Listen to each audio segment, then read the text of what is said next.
Hello and welcome to Nice and Blunt. It's Sunday morning. It's fucking time, baby. It's fucking here.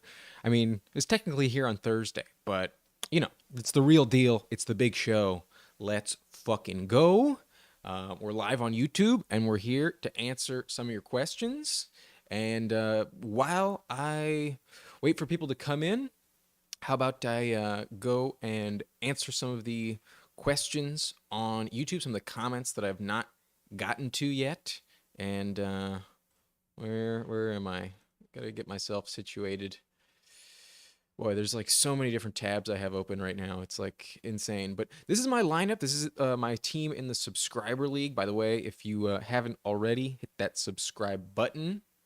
Like this video as well. And, join me on Patreon where you can get all of my waiver wire picks. But, oh, it looks like you can't see it. This is the lineup. There it is. We have Christian Kirk as our quarterback. We have Derrick Henry as our RB1, Jamal Williams, the RB2, Mike Williams is the wide receiver. We had Cooper Kupp, but he is on IR, so that fucking sucks. But Drake London is our wide receiver 2 this week. Didn't really want to start him, but it is what it is. And Dallas Goedert is my tight end 1. I think that might save me. That could really come in clutch. I'm going with AJ Dillon for the moment. I have Dillon over Brees Hall, Samaje Perine, Kenny Gainwell, Jalen Warren, and Tyjae Spears on the bench. I also have Jordan Addison and Jonathan Mingo on the bench. There's Cooper Kupp down here on IR. That really sucks. I was bragging about it too when I drafted him compared to the price of Justin Jefferson, but oh, I regret that. That was not a good decision. Welcome, Leon. So excited as well. Washington defense or Philly defense? Ooh, that's a tight call. I have Philly at number 4. Here, let me pull up my rankings for you. No, those are running backs. We need defensive rankings. Let's expand this. Make that bigger. Wait, where is it? Where is it? Here we go. Here we go. These are my defensive rankings. And as you can see, I have the Eagles number 4. I have the Commanders number 2. I think the Cardinals are just so bad. I think you can really trust that matchup. And they're at home. Marquise Brown's a little banged up. There's no Zach Ertz. You really trust Josh Dobbs? I don't. I mean, there is like a variable that maybe they're okay, but I don't think that's going to happen. Like, it's a safer bet to think that Bill O'Brien's offense will be a little better against Philly than to bet against the Cardinals. So I would go Commanders, but obviously there's way more talent on the Eagles defense. I get it if you want to just stick with what you know, but I think from a matchup standpoint, I'd rather go with the Commanders versus the Cardinals rather than the Eagles at the Patriots. That's my decision. But as you can see here, I got the Commanders number 2, the Eagles number 4. It's a very close call. I don't think you can really go wrong with either, but I would roll the dice on the Commanders. Unless you like already have the Eagles and you got to drop them to get the Commanders, like I don't think that's worth it. I'd much rather just roll with the Eagles long term. They have a much better defense for the rest of the season, and that would be my preference in week 1. That is what I would do. So hope that helped. Hope that gave you some clarity. And sorry, I'm just trying to get everything in order. My view here is just like so inundated with like a bunch of different stuff. It's a lot on this live stream on my computer right now. So give me one moment. Give me one moment. But okay, we got another question. Draco Juiced asked DJ Moore or Drake London full PPR. So let's get rid of the defensive rankings. Let's bring in the wide receiver rankings. And we can close that real quick. But okay, so for full PPR, I do think Drake London is a little bit more interesting. I do have DJ Moore at number 25. Whoa. DJ Moore's here at number 25, and then Drake London's number 27. So I don't see like a massive difference between the two. But in full PPR, I do think London will get more volume. I think DJ Moore is a little bit more touchdown dependent. I think there's a neither team is like really heavy on the pass though. So that's the only like concerning thing. But the matchup for DJ Moore against Brian Jair Alexander is pretty tough. Whereas Drake London might not get like full JC Horn coverage. There's also like a Dante Jackson matchup. So I think I'd go Drake London in full PPR. But it's really a toss up. It's really close. It's going to come down to that touchdown. Who do you think scores that touchdown? But hope that helped Draco. I think I would go with Drake London, although I have the two very, very close together. So good luck there. But Tone asks Mostert or Brian Robinson. So let's pull up the running back rankings. Mostert, I think, is the clear go-to. I have him at number 14, whereas I have Brian Robinson way, way down compared to him at number 28. I want to see that Washington offense with Sam Howell before I fully trust it. Like, I know exactly what I'm getting from the Miami offense, and the matchup is just so elite for Mostert. The Chargers cannot stop the run at all, so I would definitely go with Raheem Mostert. I had him at number 11 back on Monday, but I did drop him just a few spots because Devon Achane is going to play, so that might limit his touches just a little bit. Possibly that touchdown gets vultured. I don't think so. I really doubt it. But the big kind of concern that why I dropped him 3 spots is because the left tackle, Teron Armstead, is out for the Dolphins. So that is like a general area of concern, but there's no Jeff Wilson, and that's like just a huge, huge green flag. Raheem Mostert gets the green light, and I think he should be in your lineup. I got him top 15. I got Brian Robinson well in flex territory, so I'm not going to start Brian Robinson. But just before I get to your question, there are some questions that I need to respond to on my comment section. So I promise I will get back to you real quick, but I do want to do that real fast, just because I didn't overnight. So I got to respond to some questions here.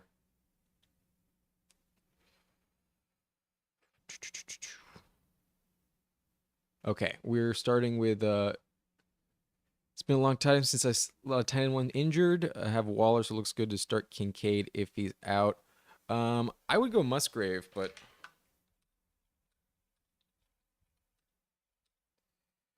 Kincaid, not bad.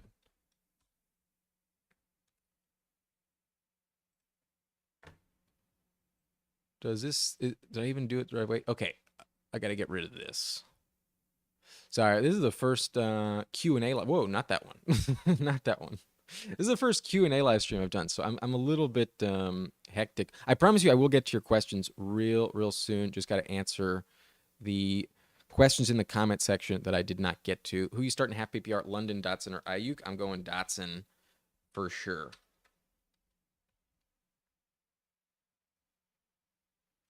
Everyone overrates the Niners. They're planning a first place schedule. Okay, don't need to answer that. Niners are going to be amazing. Their roster is awesome. So, would you start likely with Andrews out over the tight ends like Komet or Njoku? No, I would not. I would start Njoku.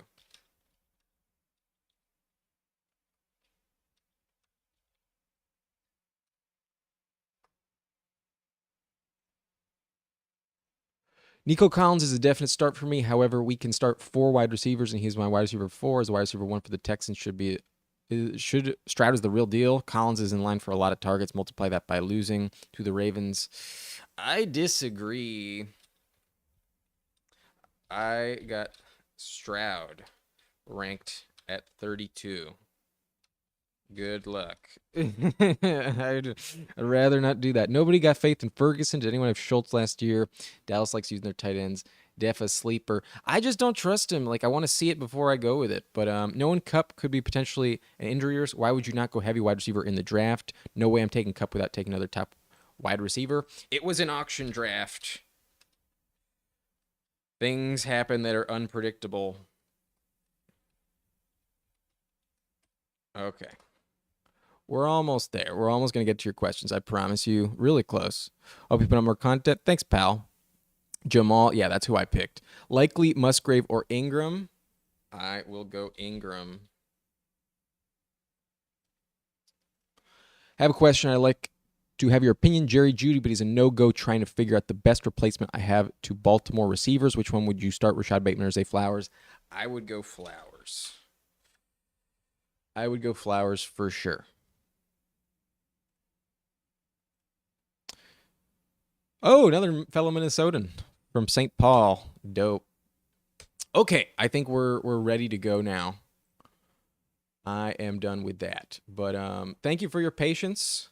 I appreciate it, and I will get back to your questions in the live stream. But Draco Juice asks Alexander or DJ. I assume that's Madison. Alexander Madison would be my guess there. What's the? You're in full PPR. I assume it's the same league, Draco. Let me know in the comment section what your scoring format is. But if it's full PPR, I think I'd still go Madison. I don't like the matchup against Jair Alexander. And while I don't have any like flex rankings here, I got Madison just at number 16. Like top 20. I think he's in your lineup for sure. But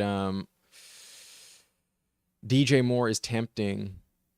I just don't love the matchup against Jair Alexander. I'd rather go Madison. That would be my preference. But Bejangled asks Watson or Prescott half PPR. I mean, I don't think the half PPR matters, but let me pull up my QB rankings.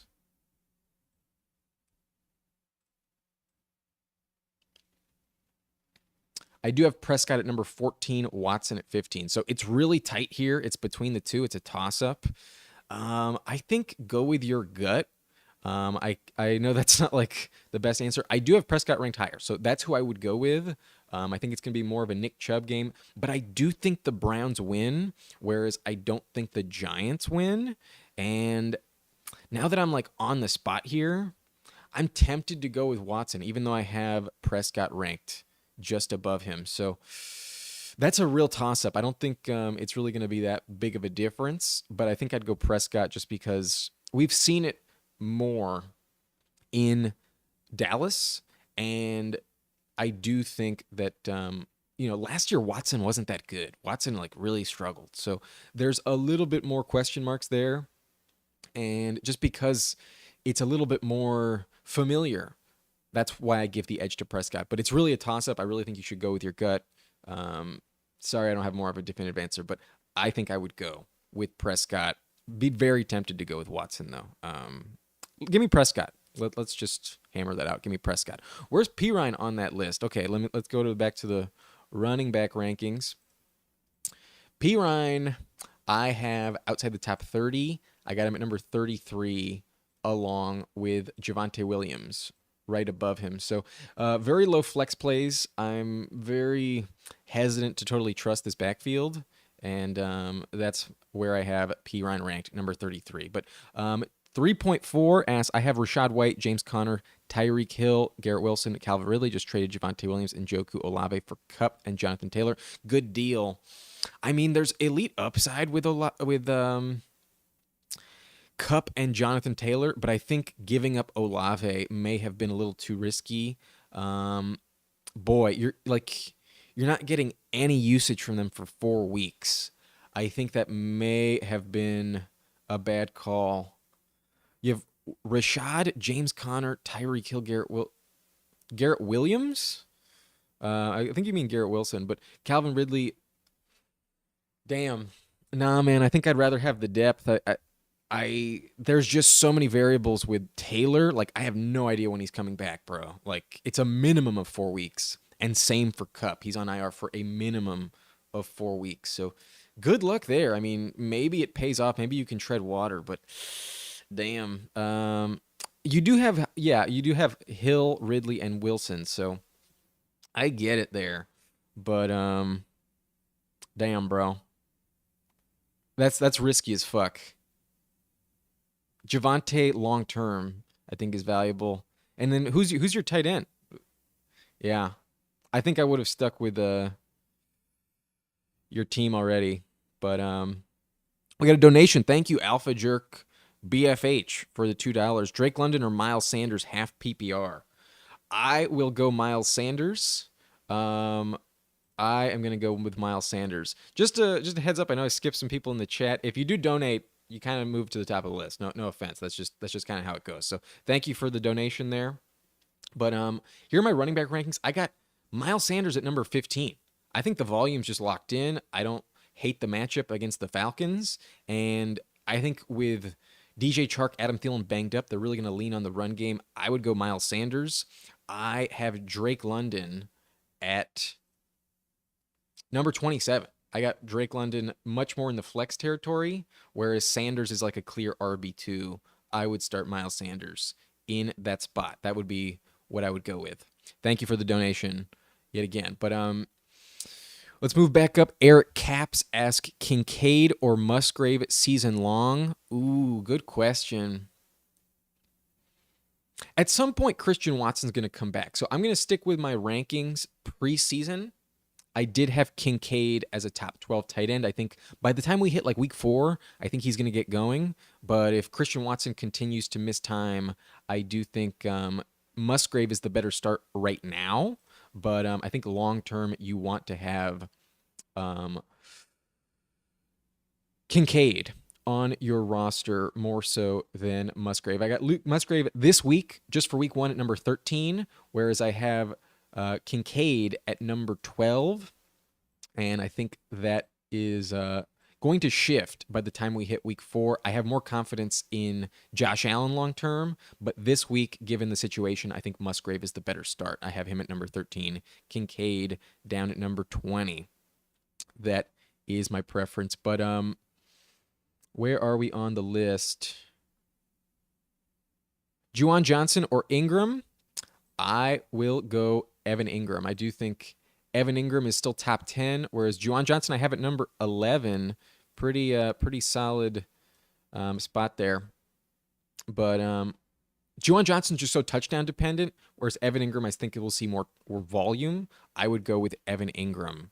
That is my opinion. But Eric Caps, you're in full PPR. Yeah, I'd still go with Kincaid. I would still trust Kincaid because at tight end, like touchdowns are way more important than the volume, and that's just my opinion. I could be wrong because Musgrave's going to get like a ton of snaps, and he doesn't have Knox to compete with, but I just trust the offense in Buffalo. Give me Kincaid, even in full PPR. But Himi Lau asks Myers, Lazard, or Dobbs in week 1. Ooh, that is rough. I'm going to have to refresh my memory here. What are my wide receiver rankings? We're going to have to go deep here. Like this is low on the list. Myers, Lazard, or Dobbs? Boy, I'm really scrolling. I have Jacoby Myers at number 56. I do not have Doubs or Lazard ranked inside the top 60. I know I have Lazard at 61, but I would go with Jacoby Myers because Patrick Surtain's on Devontae Adams, and I do think that's going to open the door a little bit for the targets with Jacoby Myers. So I don't really want to go with either of them. I got them really, really low, but I would go with Jacoby Myers. That is my preference. But Mark Benitez as Deion Jackson or Jamal Williams. I would go Jamal Williams vehemently. He's inside my top 20. I got Deion Jackson at number 37. But Symbolic Scar asks, would you go Akers or Sanders or Van Jefferson? Half PPR. I'm going Sanders. I got Sanders inside my top 20. I got Akers at like number 25. And I got Van Jefferson number 35. So I'm definitely going with Sanders. Sanders is number 15. Nobody else ranks any close to that in this question. So we can move on, but 3.4 as even with Hill, Ridley, and Garrett Wilson. Yeah, I still think that's risky as fuck, bro. But Draco Juice must start 1 PPR. Pirine, Charbonnet, Damian Harris, or Algier, especially in full PPR. Then give me Samaje Pirine. Pirine has that touchdown upside, and he has a big role with Javonte kind of banged up. So I'm going with Samaje Perine. Charbonnet comes in number 38. So I still want to see it before I fully trust it. I think this is more of a Kenneth Walker game because they're not really going to need to throw many passes late in the second half. So Charbonnet is that third down running back. Hard to like fully trust.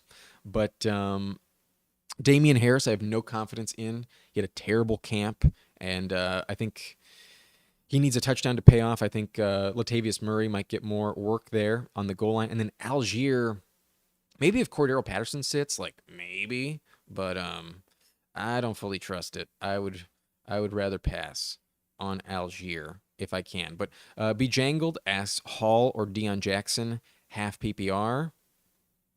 Boy, that's a little tough here, but I got Deion Jackson number 37, and I got Breece Hall number 34, so I'm going with talent. I think Breece Hall has just elite talent, where Deion Jackson, like, maybe he gets a ton of volume, but I just have no fucking confidence. Like, I can't trust it, man. I don't want to do it. So I'm going to go Breece Hall. I think you drafted him way higher for a reason, and Deion Jackson could, like, put up, like, 5 points, wouldn't shock you, even with, like, 20 touches. I don't want to trust Deion Jackson. I just don't. So give me Breece Hall for sure. But Mo Diesel asked Juju or Bateman. Whew, that is rough, pal. That is a tough question. I do have Juju ranked higher. I don't love the matchup here against Philly. Um, the Eagles secondary is really legit, so that is a bit of a risky option. But oh boy, actually I didn't update these with Andrews out, so that's a good question here. But I do have Bateman like even lower. Like Bateman, I have at 59. So it's really touchdown dependent. Whereas I think Juju is more volume driven. So if you're like super desperate and you just want the upside and you think Bateman could like maybe score a touchdown, then maybe go Bateman. But I think there's more volume and a safer play with Juju. They pay him a lot more, and I think there's less competition. Like Tyquan Thornton's on IR. Devontae Parker is not going to suit up. So it's really just Juju and like Kendrick Bourne and the tight ends. So I think Juju is the play here, but neither of them are guys I'm like really confident in. So good luck, Mo Diesel. I think you're going to need it. But that is how I feel. But Alpha Jerk, thank you. Thank you for the donation, pal. I appreciate it. My thought 3.4 asks my thought process is wait, sorry. I blanked because I'm like trying to test out something. Um boy, this is like a lot of sensory overload almost. But 3.4 says, my thought process is one receiver is always on the bench. So if I give one up to get Taylor in 4 weeks, who I think gets traded in the interim, I need an RB1 for the final stretch. I understand your logic, pal. I really do. But I'm not convinced that he actually gets traded. I don't think that the Colts are going to like just make that happen. I think Jerry Irsay is playing hardball. And if they need him to like sit out the full season, they will, because then his season doesn't accrue for like the contract. He doesn't play. If he doesn't play, then his contract like just moves to the next year. And that is like the worst case scenario for Taylor. So they don't give a fuck. And Taylor's going to need to come back and just like get his ass going. And once he like gets on the field, then he accrues the season. And from his perspective, if he's like that pissed, like why not just like, I got an injury. I don't want to risk it. I think Taylor's just so fucking risky right now. So maybe it pays off. Like you got to take a big swing, go big or go home. I get it, pal. You do have like really good receivers, so it's not like you needed Olave, but I have Cooper Kupp on my team. And I'm starting to hit the panic button a little bit. Like I'm actually like really worried that he doesn't like finish the season. Like if the Rams suck and they don't trade him away and he gets like banged up again, why not tank for quarterback and bench him? Like, I'm starting to get really worried about Cooper Kupp, just personally, as someone who has him. So to have two players in this trade that are going to miss a minimum of 4 weeks is risky, pal. Like, Javonte, I think will be really good long term. His schedule late in the season is like really, really solid. Let me just remind you real quick of Javonte's late season schedule. We're going to pull up the Denver Broncos schedule.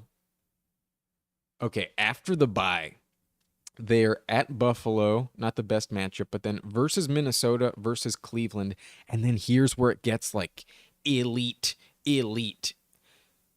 At Houston, week 13, then in week 14, at the Chargers, week 15 at Detroit, week 16 versus New England, and week 17 versus the Chargers. And now I'm going to pull up last year's rushing stats because holy fucking shit, Batman. Like, Javonte's matchups, if these rushing matchups hold, are like amazing. We mentioned the Lions that were number 29. The Chargers were 28 last year. The Texans were dead. The Texans were dead last, bro. The Texans were fucking shit. And then the Patriots weren't like anything like super, but actually the Patriots are pretty solid. But yeah, like, he gets the Chargers in week 14 and week 17. That's going to be so good. If you happen to play in week 18, he also gets the Raiders, who are terrible as well. So maybe I'm wrong, but like, that's why like I really want Javonte. Maybe I'm wrong, but good luck to you, 3.4. I really think you're going to need it. It's either like going to pay off like tremendously or it's going to be brutal. Good luck there. But okay, we can move on. We've spent a lot of time on this trade in this video, but L. Carter asks, full PPR, start Tyler Higbee, Mike Evans, or Nico Collins. I mean, it's weird to go with like a tight end over like legit receivers. But I don't think Nico Collins is like that good. Let me pull up my wide receiver rankings for you. I have Nico Collins at number 47. So I'm not starting Nico Collins. The matchup isn't terrible with no Marlon Humphrey. However, I just don't trust CJ Stroud at all. The rookie, I think, will struggle a lot. But I do have Mike Evans at number 32. So that's like a legit play. But now let me bring up my tight end rankings. I am fully on board with Tyler Higbee. I got him at number 4. So in full PPR, the volume is just like locked in. I think you're getting a ton of targets. I love the matchup for Mike Evans, but I think from a safety standpoint, from a floor perspective, I would go with Tyler Higbee because there's no Cooper Kupp and I don't trust Van Jefferson. They're going to be in catch-up mode heavy late in the second half. So I got Tyler Higbee as a top 5 tight end this week, and I'm tempted to even rank him above Darren Waller because Waller starts Sunday night and he's banged up. So Higbee's like elite this week. I would go with Tyler Higbee, and it feels weird to say because he's a tight end, but yeah, I'm very confident in Tyler Higbee this week. So go with Tyler Higbee. That's who I'm recommending. But Draco Juiced asks, curious where all my wide receiver are on your list. Tyreek, D-Hop, DJ, and London. So Tyreek would definitely be number 1. Here, let's start at the top. I got Tyreek Hill at number 3. So he's definitely the best in my opinion. And then I have Ayuk, I believe, next on this list. Ayuk would be number 24. So a little bit of a drop off there. But then I have D-Hop, DJ, and London all back to back to back. Number 20. Oh, yeah. No, I got I got the next 4 literally back to back. I got Ayuk, DJ Moore, DeAndre Hopkins, Drake London, 24, 25, 26, and 27. That is how I have it. So you have an elite guy and then some guys that I have as flex plays this week because I don't love the matchup for any of them. Like Steelers defense really going to come in clutch, but I think there's more like garbage time for Ayuk, especially with no George Kittle. And then DJ Moore gets a bad matchup against Jair. Hopkins, a bad matchup against Marshawn Lattimore. And then Drake London, the matchup might not be as bad as I was expecting against JC Horn, but I don't really trust Desmond Ritter, to be completely honest with you. And I think his quarterback situation is like the scariest of the bunch. So that's where I have it. I got Ayuk, DJ, Hopkins, and London, number 24 through 27. Hill at number 3. But Jamal D says Falcons over Panthers. I agree. I think the Falcons will win today, this afternoon. I do believe that will happen. But 3.4 says, yeah, good point. Much appreciated. Let me ask you for today, Olave or Ridley? I mean, I don't think you can really go wrong with either. I think both are going to have great games. But let me just remind you of my rankings here at the top. I have Chris Olave number 6. I have Calvin Ridley number 10. I am going with Chris Olave, my friend. I think Olave is going to smash because the Titans defense, let me just remind you here. Whoa. The Titans defense for passing gave up the most passing yards last season, 275 per game. And they're one of their best corners, Caleb Farley, not going to play. So the Titans have an elite matchup, and Chris Olave is going to smash. The only risk is that like Michael Thomas scores all the touchdowns, but I don't think that's going to happen. I think Ridley's going to be a top 5, top 6 option this week. I love Calvin Ridley. He's a must start this week. But what else we got going? Eric Caps asks Quentin Johnston or Tyler Boyd, full PPR. Good question. Damn. Need to recall my memory. They're both at the bottom. They're both like way, way down this list.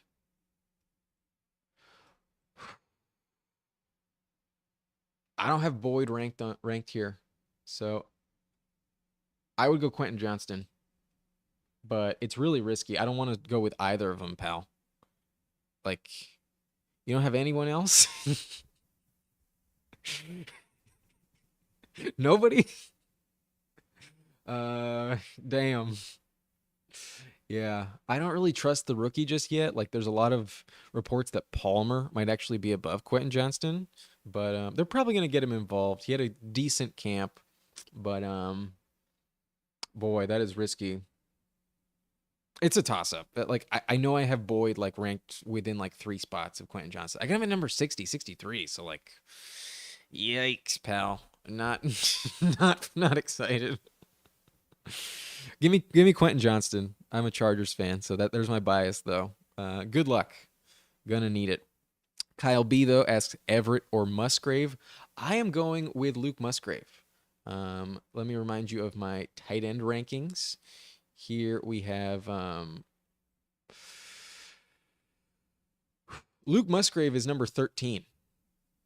I got Musgrave at number 13 in the rankings, and then I have Everett at number 19. So I'm not super high on Everett. There's just so many mouths to feed, whereas Musgrave might be the number 1 target for the Packers.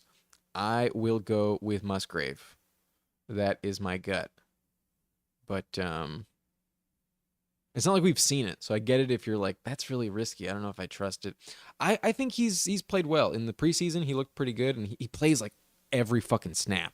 Like, he lines up on every play. They love Luke Musgrave in Green Bay, so he's going to get a lot of work. Everett's going to be filtered in a little bit, and there's just so many other receivers to take targets away from him. They're both touchdown dependent, but I think you get more volume from Luke Musgrave. But Epic Steel number 8 asks, should I start J.K. Dobbins or George Pickens in flex? It's full PPR. I mean, the full PPR is really the only like variable here, but I don't think you should like question it too much. Like, Pickens is going up against the Niners. That's a bad matchup, and J.K. Dobbins has like the best possible matchup that you could ask for. I have J.K. Dobbins at number 13 in my running back rankings, so I think he's going to smash. I think he's going to go for like at least 80 yards rushing.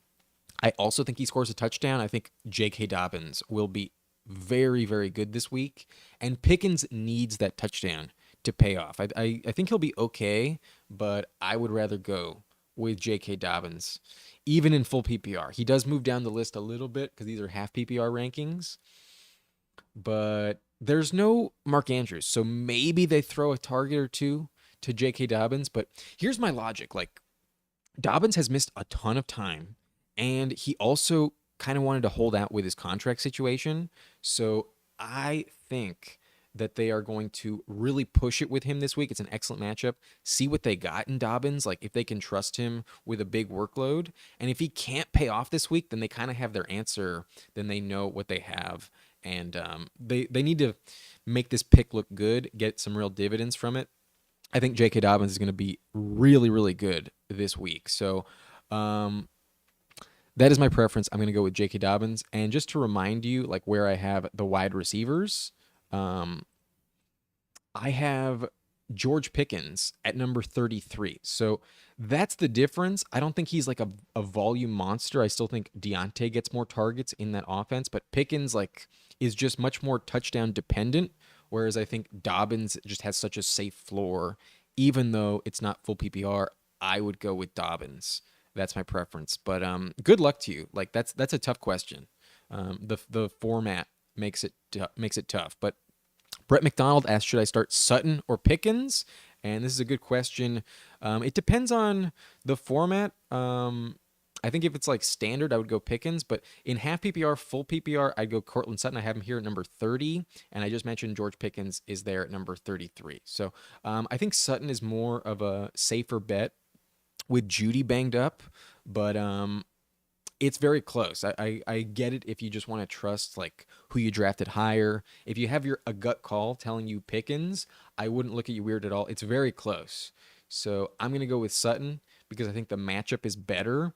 The Raiders are not a team I really like trust. Their secondary is very suspect. So I think Sutton will be the wide receiver one for Wilson this week, and I will go with Cortland Sutton in my lineup over George Pickens. But Brett McDonald also asks Schultz or Musgrave at tight end.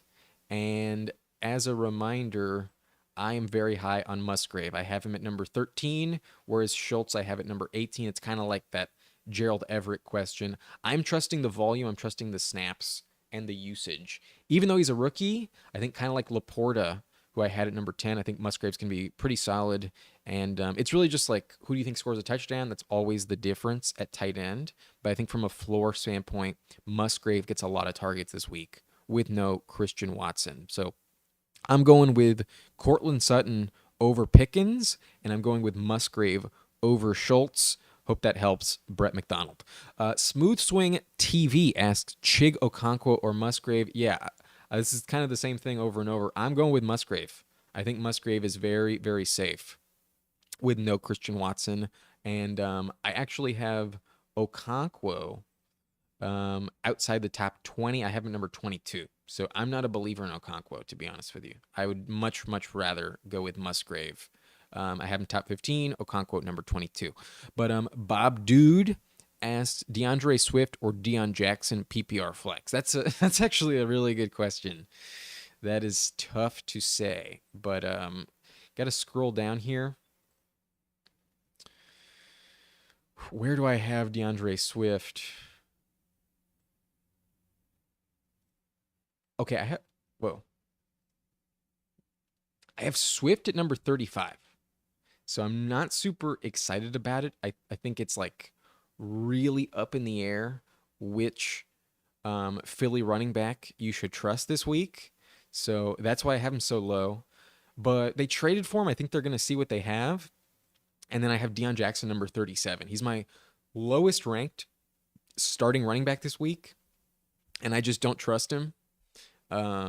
It's full PPR, so that does mean that like Swift's usage in the passing game is more valuable. Deion Jackson also catches passes, but I think Richardson is going to check it down like nowhere near as much as Jalen Hurts will. So I'm going to go with DeAndre Swift, but it's very close. There is a committee for Swift. There is not one for Deion Jackson, but the Eagles offense I think will be way, way better than the Colts offense, and I'm going to go with DeAndre Swift. Even as tempting as Deion Jackson is, I don't trust him. Give me DeAndre Swift. Draco Juice looking like Kittle might play. That's good news. That would lower Ayuk a little bit. So I remember you were asking about him. Um, that would put him behind DJ Moore and DeAndre Hopkins, probably also behind Drake London. I think he'd probably move. Yeah, I'd swap him number 24, 27. Move those three up. And I know you have all four, so that's why I mention it. But All in One Show asks Jamal Williams over Javonte. Yes, absolutely, pal. Absolutely. I got Javonte here at number 32. So with the committee with Pirine in his first week back from injury, little bit rough to like fully endorse. I just don't know what the usage will totally look like. And then I have Jamal Williams up here at number 17. So that's a big difference, 15 spots in the rankings. Jamal Williams is a smash RB2. I think you're starting him with confidence this week, whereas Javonte, you don't really know what you're getting.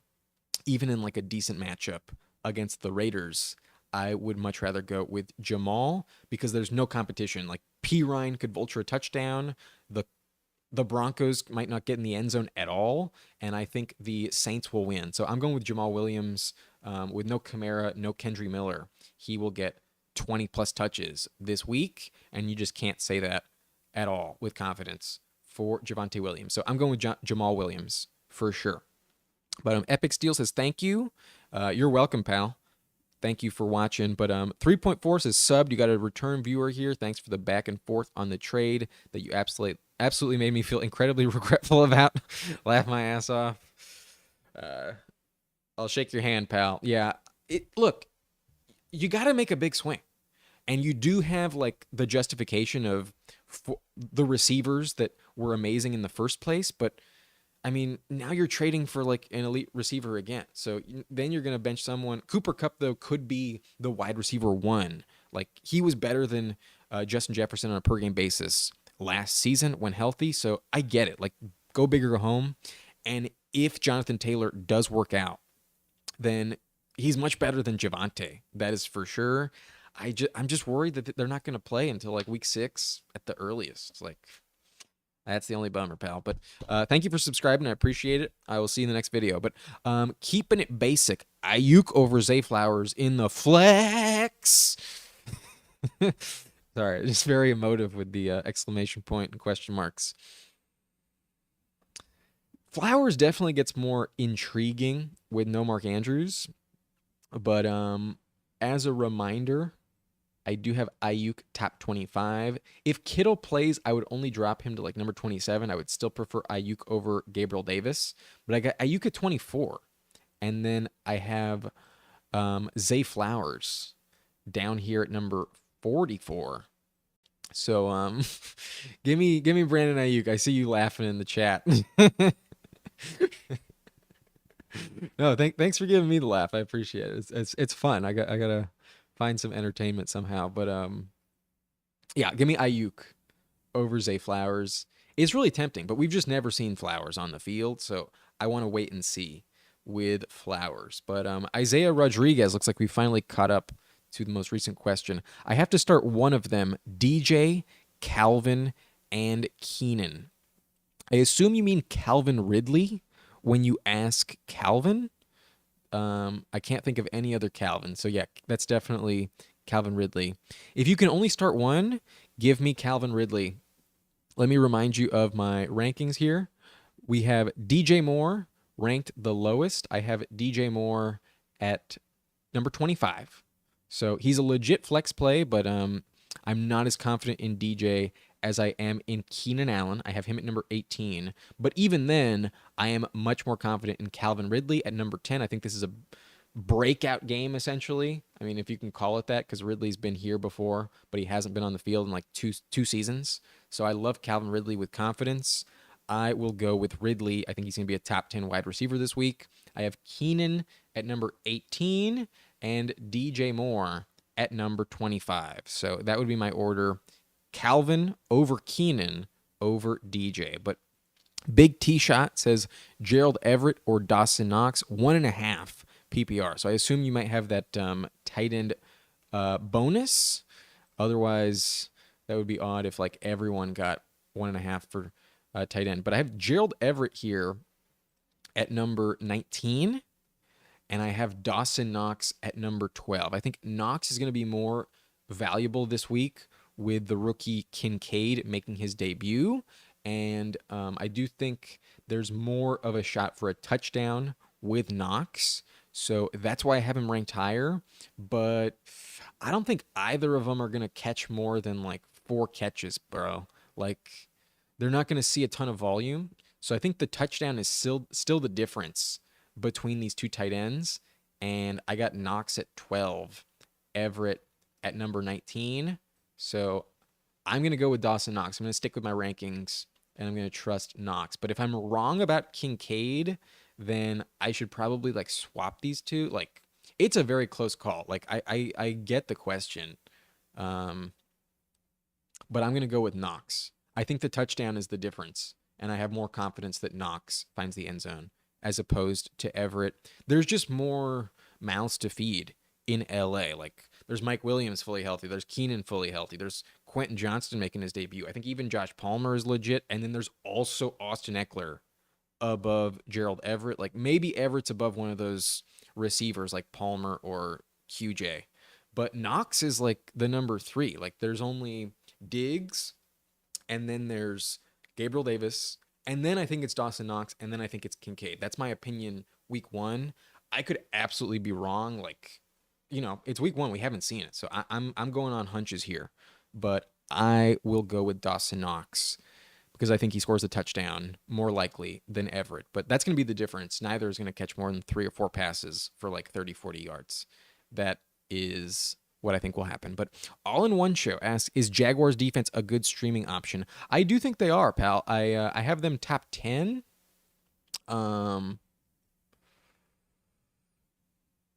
I have the Ravens number 1, followed by the Commanders, the Seahawks, the Eagles, the Steelers, the Vikings, the Niners, the Bills, and then the Jaguars are number 9. So I think you can absolutely start them. If you could possibly get your hands on the Seahawks or the Vikings, I think they would be better streamers. The Commanders I have at number 2 also. So those are the streaming options you can get off of waivers. But probably some people drafted these guys. So the Jaguars, I think, if they're the best option in the top 10 that you can get, then yeah, give me the Jaguars as a top 10 play this week. I definitely think they're a good start because Anthony Richardson's a rookie quarterback. Like, he's going to struggle. He's going to throw some picks. He doesn't have Jonathan Taylor. That's huge for that offense. And, like, do you really trust Pittman and Alec Pierce? They don't have Jelani Woods either.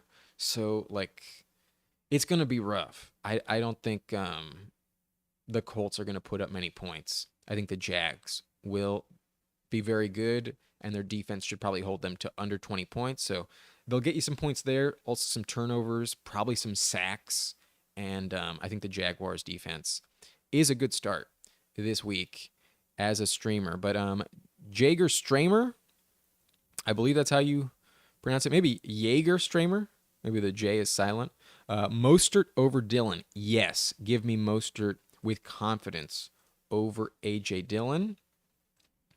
I have Raheem Mostert here at number 14 in my running back rankings, just behind J.K. Dobbins, over Miles Sanders, over Madison. Like, there aren't that many players I prefer over Mostert. I got him top 15. And then Dillon, I have much, much lower.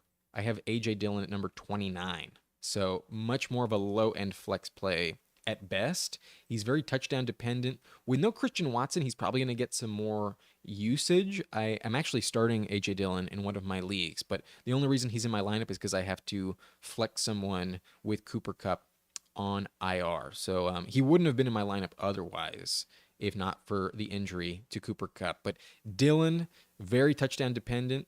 I do have Aaron Jones ranked higher. I think Dillon will start to come on as the season progresses. But in week 1, he's very touchdown dependent. And then Mostert, I have top 15 here at number 14. So I will go with Raheem Mostert. But I will be right back. I need to get a little food I realized I didn't really eat breakfast. So I'm gonna come right back. I'm up to date on all the questions, and I will see you in just a second.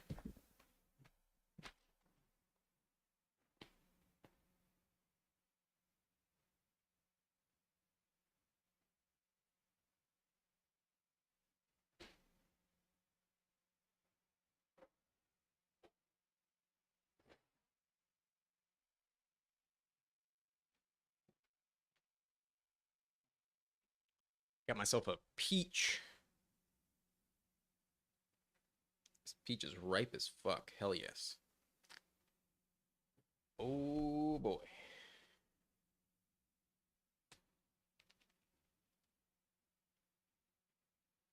Oh, I didn't wash it. Fuck.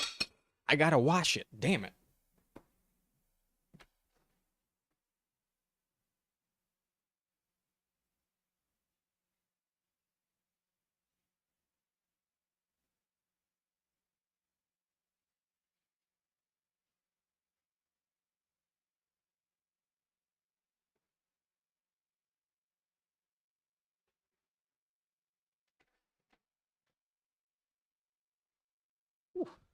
All right.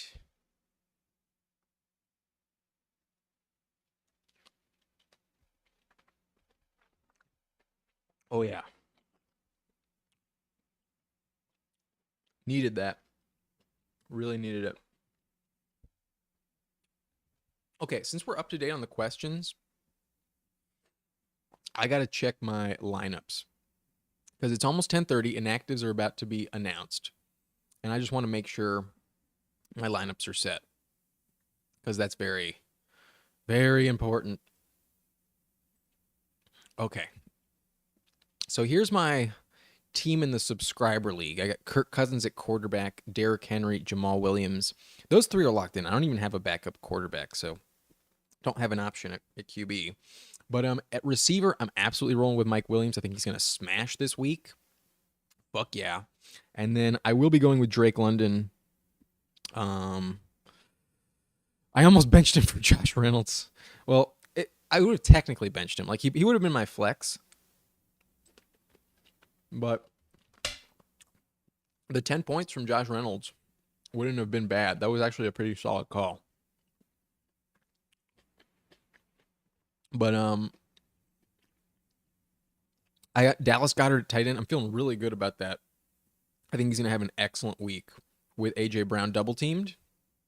Dallas Goedert really, really gonna come in clutch.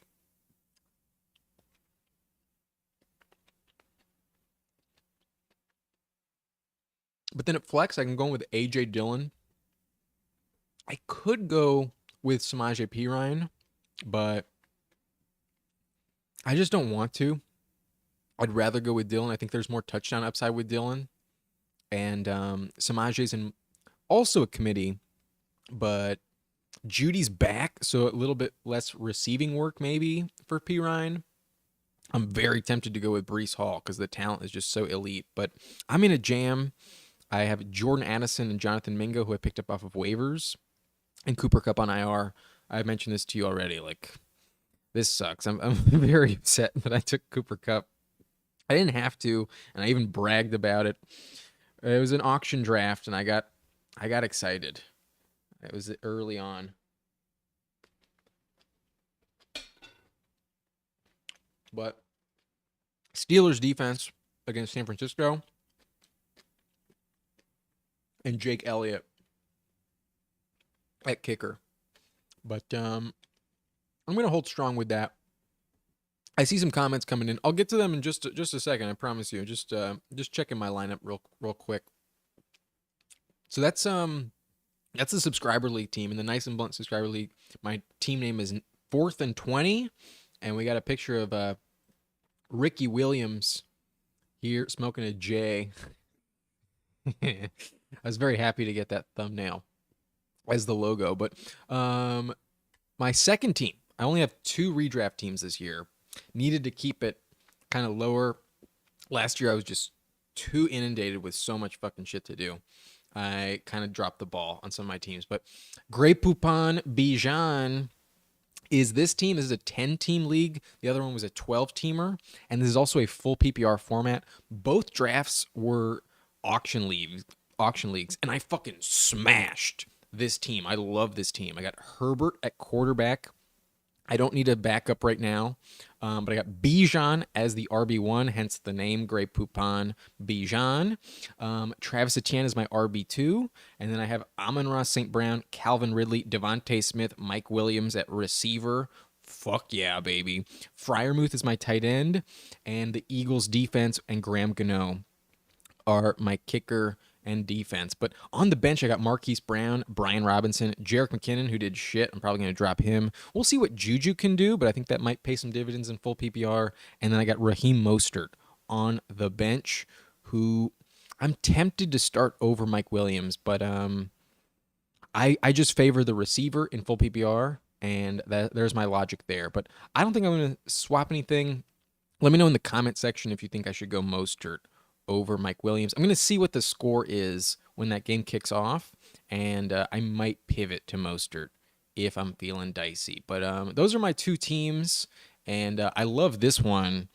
I liked the other one a decent amount, especially in a 12-teamer. It wasn't bad, but I don't know. The Cooper Cup situation really making me concerned. If I can't tread water before week 5, I might get fucked. Like if I go 0-4, that's going to suck, man.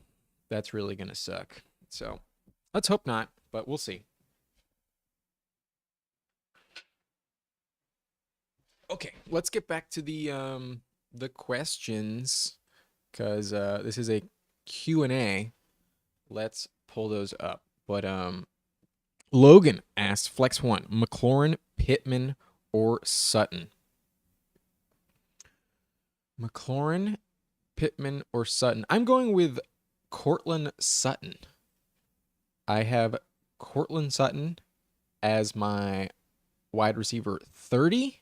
I have Pittman at 31. It's very close between the two, however. So in that regard, I think you should go with your gut. I mean, like, I'm never going to tell you I'm an expert, bro. Like, yeah, I have a channel and I spend a lot of time thinking about it, but like, I'm just giving you my best guess. At the end of the day, I'm giving you my intuition, my educated guess.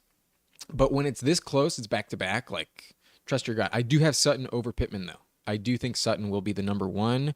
I could be wrong about that. Judy is expected to play, so maybe he will get more targets than Sutton. He should be the number 1, but I do think he's a bit more of a decoy this week, so that's why I prefer Sutton. But damn, is it close. I don't have any faith in McLaurin, however. Like, McLaurin I have outside the top 50. I'm not going with McLaurin nursing that turf toe. I think he's more of a decoy, if anything. So it's really, really close. But I'm going to go Sutton just over Michael Pittman. Really fucking close, Logan. So good luck there. You might want to just like flip a coin, honestly. That's probably not the answer you wanted. But I'm going to go Courtland Sutton. Just because, I have him right higher.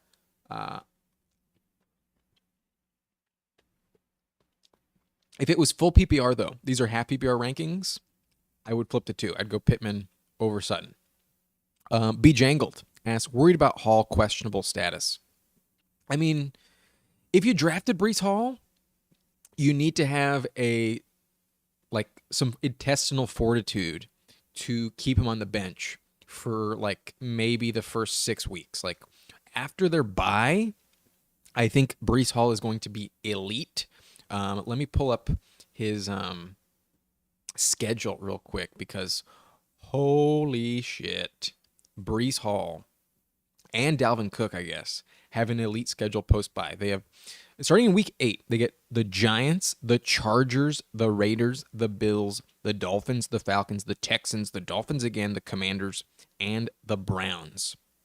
None of those teams scare you against the run, and especially week 14 to get into your playoffs against Houston. He is going to fucking smash, and I think late season Cook might get banged up. Breece Hall is going to be amazing. So, yes, I'm a little bit worried as well. I'm not starting him. That's why I have Dylan in my lineup over Brees Hall. But the talent's just like off the charts. He ran for 5.8 yards per carry last season.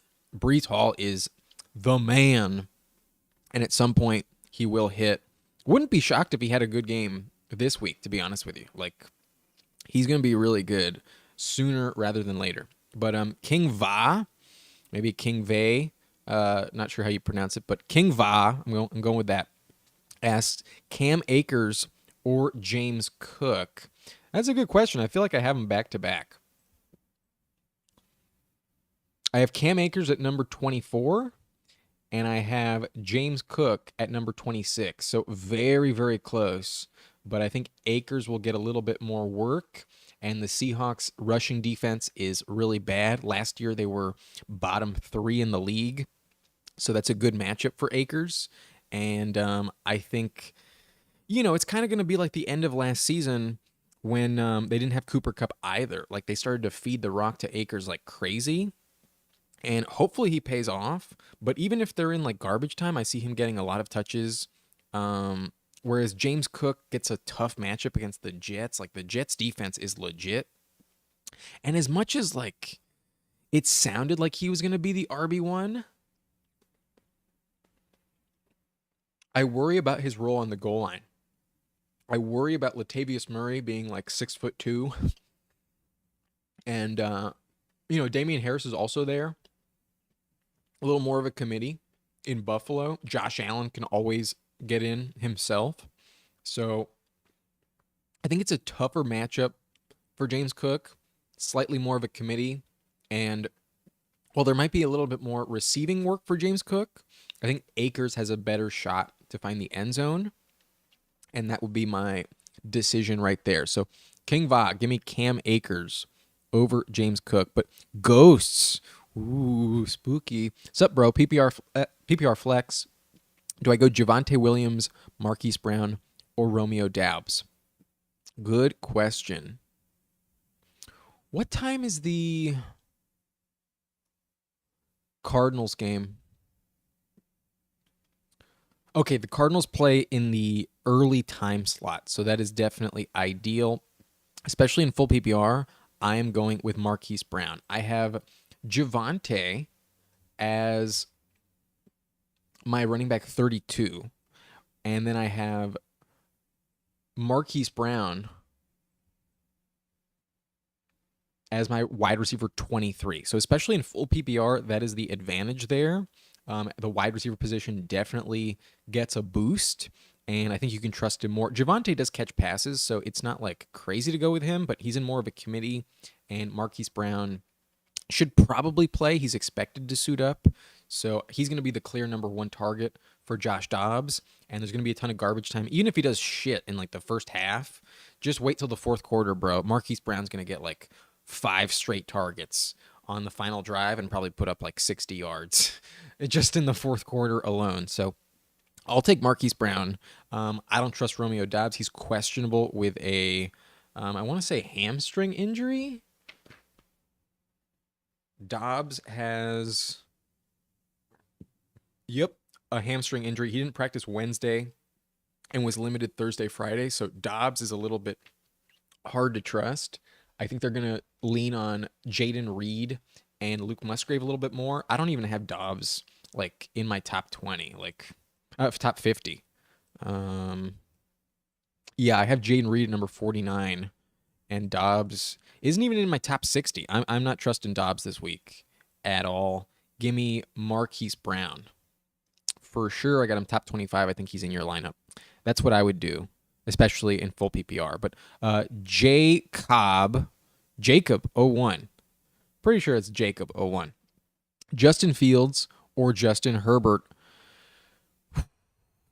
You're also asking DJ Moore or Mike Williams PPR league. So I'll stick with the wide receiver just because I have them already pulled up here.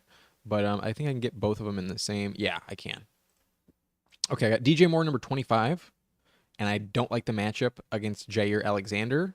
And then I have Mike Williams number 16. I think Mike Williams is going to smash, bro. I think he's the number 1 target for Justin Herbert this season. And he's fully healthy right now.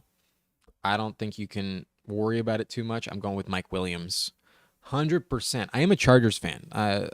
So keep that bias in mind. But I drafted Mike Williams on both of my fantasy leagues, and I think he's going to be really good. And then at quarterback, boy, that one's tough, though. Oh, nice. You have the stack for both. I love it, man. That's dope. Um, I do have Justin Fields one spot higher because the rushing upside is there. But because of the stack potential, kind of want to go with Herbert. I don't think you can go wrong with either quarterback, but I'm definitely going with Mike Williams over DJ Moore. However, um, I'm tempted to go the anti-stack. I mean, I got Fields one spot higher, so I got if I'm sticking with my rankings, this is what I'm doing. The PPR setting is irrelevant for QB, but you get the stack with Herbert. So here's the thing: if it pays off, if he does throw him a touchdown, then that's great. But if he doesn't, if it's like all Austin Eckler rushing touchdowns, then that's a big bummer. Whereas Justin Fields, I think, will definitely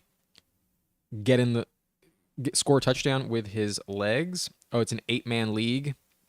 That's fine. I mean, I guess that explains the quarterback situation, but I don't think you can go wrong with either quarterback, bro. Like it's going to be really good with both.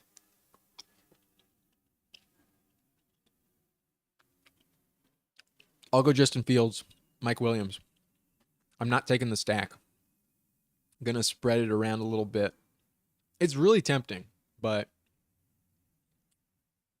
hmm, now you have me questioning my Justin Fields rank just in terms of versus Herbert. Like I kind of want to put Herbert over Fields now. Good question. Tough spot to be in. Hmm.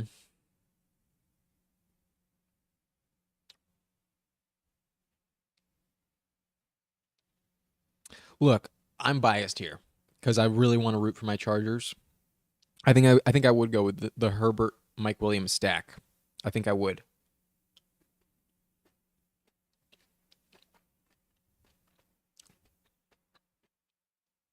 I think so. But do what you want. I'm definitely going with Mike Williams at wide receiver. At quarterback, it's really your call. Justin Fields, I do have ranked higher. I'd probably want the stack just because I want to root for my guys. I want to root for my Chargers.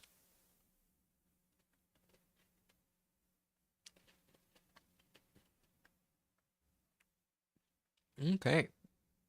Damn, that peach was good. Okay. Looks like we're all cut up with questions. I'm going to do something else. Yo, I noticed last night that there's this mini Royale 6-round draft that you can do. And holy shit, I freaking loved it, man. Like, this was so much fun. And I'm tempted to do more, but I don't know. I don't want to sink like a ton of money into Underdog, especially just week one. Like, I want to spread it around a little bit. And I try and keep it to like $10 in bets and the $5 entry. I'm just gonna roll with one, but if you happen to win, you get 15K to first. I mean, that's obviously unlikely. There's 34,000 entrants, but like, hey, it could happen. Top 10 get at least a grand, and then all you got to do is be inside the top 6,800 to get your money back and also win $3. So I feel pretty good. Let me show you my team that I did. I had the 101 and I took Lamar Jackson. Back around the turn, I went with Chris Olave and Calvin Ridley. And then in rounds 4 and 5, I went Josh Jacobs, Dallas Goedert. And then in round 6, I took Kenneth Walker. And holy shit, I feel so good about this team, man. Like Olave and Ridley, both top 10. Olave is going to be elite this week. Lamar, I have as my QB1. Can you even see it? Oh, I'm blocking a little bit. There we go. Lamar is my QB1, so he's gonna be fucking amazing against the Texans. And then Jacobs, I have at number 6. Walker, I have at number 11. I think they're both really, really solid. And there's also like a limited slate. Like it doesn't count the night game or Monday's game. So that's relevant. And then Goddard, I have as my tight end 2. So I feel really, really good about this team. If you are going to draft one, please don't use my exact lineup. I'd like to take first prize outright. But go ahead, do what you want. I just fucking love this roster. Like these 6 players, I think are just fucking like guaranteed this week. I feel really good about that. To at least make some money, at least get my money back. That is my opinion. But projected for 80 points, I think this could go over 100 very easily. Lamar could put up like 35. Jacobs, I think, will put up 20. Walker, at least 15. Olave is going to go over 20, I think. Ridley, also at least 15. And then Goddard, I think, scores a touchdown. So he's going to be more around 15 as well. So maybe you disagree with me, but I love this fucking roster. I feel so good about it. I had a lot of fun drafting it. But let's get back to the chat. Sebastian Cheka, believe that's how you pronounce your last name. Yeah, what else would it be? Sebastian Cheka asks, Kincaid or likely, also Reed or Mike Evans? Thanks. Okay, so at wide receiver, I'm definitely going to go with Mike Evans. There it is. I have Mike Evans at number 30. Whoa. Fuck. Oh, big burp. Sorry, but whew, okay. Sorry. Okay, Sebastian Checker, let me get back to your question. Jaden Reed, I assume. There's no other Reed I can think of. Yeah, you're not going Jordan Reed. He's not in the league anymore. Jaden Reed or Mike Evans. I have Mike Evans at number 32. Number 32 right here. I think he's a very legit flex play. Whereas I have Jaden Reed down at number 49. So I'm much more confident in Mike Evans. The matchup against the Vikings is amazing. They were terrible last season, ranked 31 against the pass, and they didn't do anything to really address it. Like they're going to be terrible yet again. So even with Baker, I think Evans will be okay. But now that I'm thinking about it, there is that like contract situation.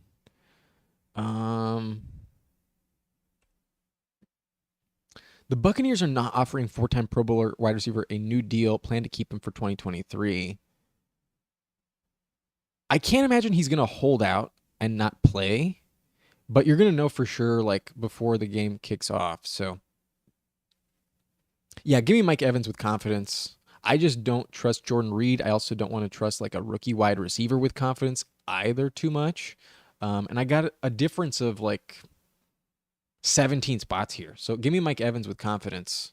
That would be my pick. But you also asked Kincaid or likely, and that is a good question. I did update my rankings, and I do have likely as tight end number 16. I have Kincaid at number 20. So I would go with Isaiah Likely. I think filling in for Andrews, I think he has a very solid workload in place, and I think likely would be the safer start this week. So it's a big roll of the dice, but we just haven't seen it in Buffalo with those tight ends, and I do think Knox scores the touchdown as opposed to Kincaid. So I'm going to go with likely, who I have at number 16, Kincaid at number 20. So for your question, Sebastian, I'm going with likely over Kincaid, and I'm going Mike Evans over Jaden Reed. But Modern Heim 1 asks, need 2 half PPR, Rashad White, Damian Pierce, Khalil Herbert, or Dotson? Ooh. Good question. Let me pull up my running back rankings. I need to refresh myself on that. Okay. We have Damian Pierce here at number 23. Then we have Rashad White at number 25. And then I have Khalil Herbert down at number 30. So that would be my order there. We're going with Damian Pierce at running back. And then at wide receiver, I have Jahan Dotson as a top 20 option. I have Jahan Dotson at number 19. So in half PPR, I'm going with Jahan Dotson. And then my second pick there would be Damian Pierce. I think the volume is just going to be so good for him. And I want to see this Bucks offense with Baker Mayfield before I fully trust Rachaad White. He's tempting, but I'm going to go with Damian Pierce. I think the talent is a little bit more trustworthy. The volume should be there for both of them, but I'll go Damian Pierce and Jahan Dotson. But JLX Graphics asks Goddard or Higbee. Ooh, good question, pal. Good freaking question. I don't think you can go wrong at all. I really don't. But I do have Goddard at number 2. I think he is a safer bet, especially from a touchdown perspective. I think with A.J. Brown double teamed against Belichick, that Goddard is really going to have a good game. But Higbee is so safe this week. I have him at number 4. It's a very, very difficult question. But I'm going to go with the guy you drafted higher, and I'm going to roll with Dallas Goddard. It's super tempting. I think if I was in full PPR, I might go Higbee because he could see like double-digit targets. But I think if one of these guys is scoring a touchdown, it's Goddard. If they both get in the end zone, then Higbee would probably have a better game. But I would go with Goddard. That's my gut. That's who I have ranked higher, and that's what I would do. Give me Dallas Goddard over Tyler Higbee. But Chris Corona asks, Marquise or Van Jefferson? I will go with I will go with Marquise Brown, who I have ranked at number 23. The game is early, so you're going to know if he starts. He's expected to start. Oh, at this point, the inactives would have been released. So after this question, I will take a look at the inactive list for sure. But Marquise Brown, I have at number 23. And then Van Jefferson, I did upgrade, but I only have him at number 35. So he's still risky in my view. Against the rookie Devon Witherspoon, could be a tough matchup. We haven't seen him play just yet, but he was drafted super high, the number 1 cornerback this year, so a little bit hard to trust him. Give me Marquise Brown over Van Jefferson. That is my pick in that decision. But Eric Caps asked Tyler Algier or Quentin Johnston at flex.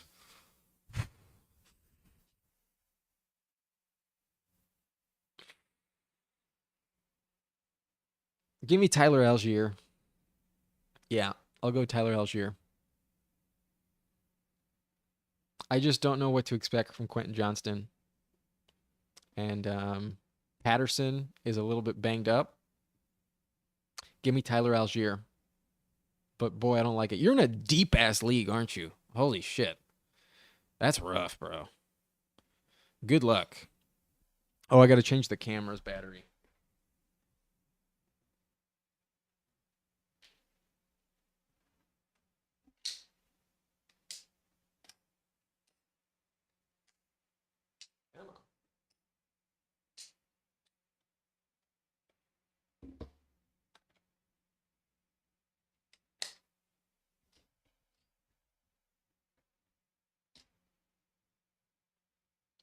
There it is. There it is.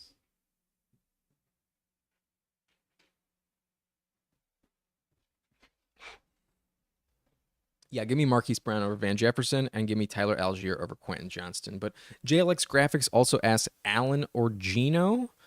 If it's Josh Allen, yeah, you're not benching Josh Allen. Give me Josh Allen, 100%. Geno, I have top 10, but Allen, I have top 5. Yeah. Come on. Give me Josh Allen. Chris Corona asks Gibson or Van Jefferson. What's the format? No, I don't think it matters. I'm going Van Jefferson. I'm going Van Jefferson over Antonio Gibson. I have Van Jefferson number 35. And then I have Antonio Gibson down at number 39. So I definitely prefer Van Jefferson. It's safer to go with the wide receiver at flex. Typically, these days, even in half PPR, there's just more volume in place for Van Jefferson. But Ryan B asks, start 2 Akers, Javonte, James, or Dalvin Cook in full PPR.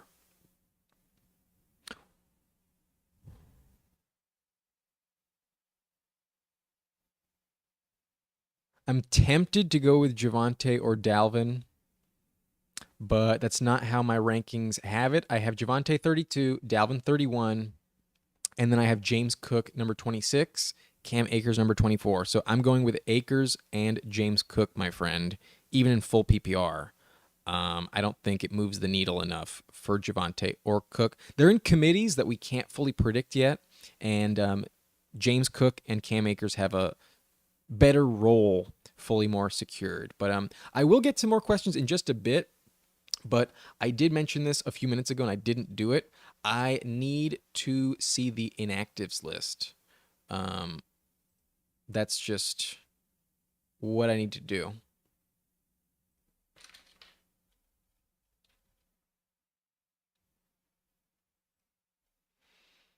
Need to be fully up to date on the inactives. Okay, Zach Ertz is active. Marquise Brown is active. Kadarius Hodge is active. Cordero Patterson is inactive. So yes. Okay. So I'm going back to Eric Cap's question real quick. If you're still here, I hope you can hear this. If Cordero Patterson is not playing, definitely bump up Tyler Algier over Quentin Johnston. That is definitely the pick I am making. But Mark Andrews is inactive. Adam Thielen will play. He's active. So maybe my Mingo selection a little bit less intriguing. But I still prefer Mingo over Thielen. DJ Chark is out. We knew that. Ogumbawale is inactive. That's irrelevant. John Mechie is out. Doesn't matter.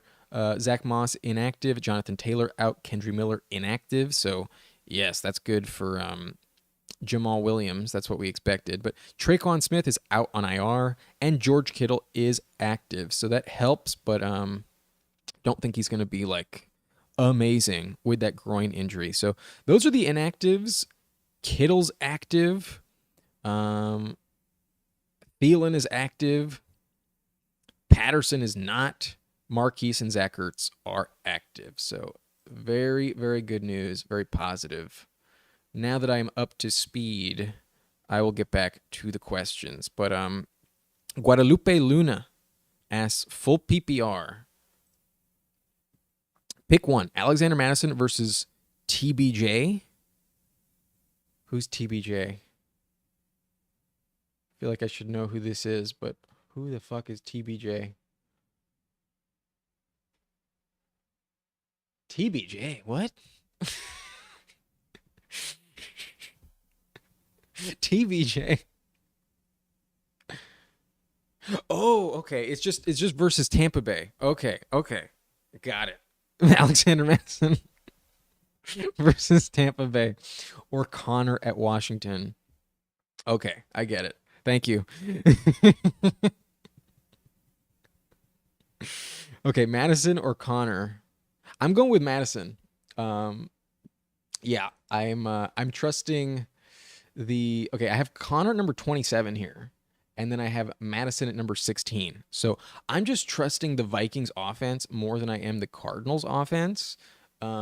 It could be terrible. I think both of them are going to see a big workload, but if one team is going to be more effective, I think it's the Vikings. So give me Alexander Madison over James Conner.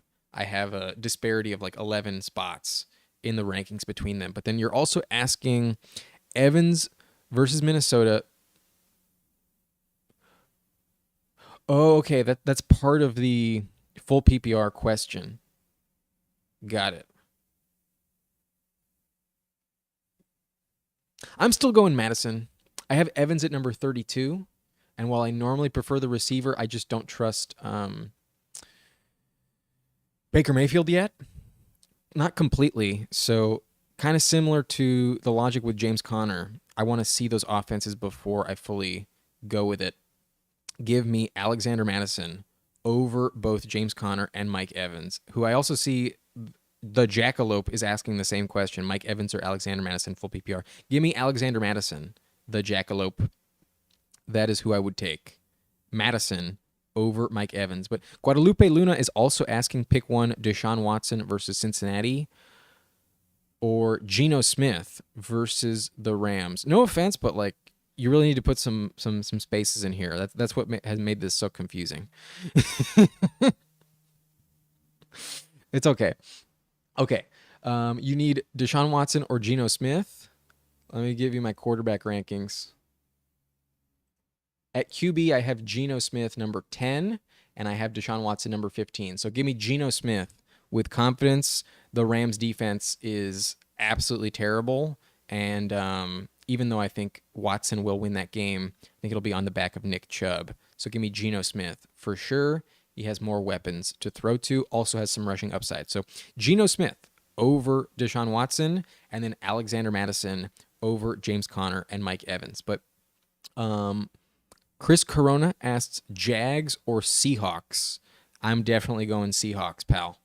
Yeah, got Seahawks at number 3 in my defensive rankings. I got the Jaguars at number 9. So not a terrible difference. You can still start both, but I think the Seahawks will smash against the Rams, and no Cooper Kupp.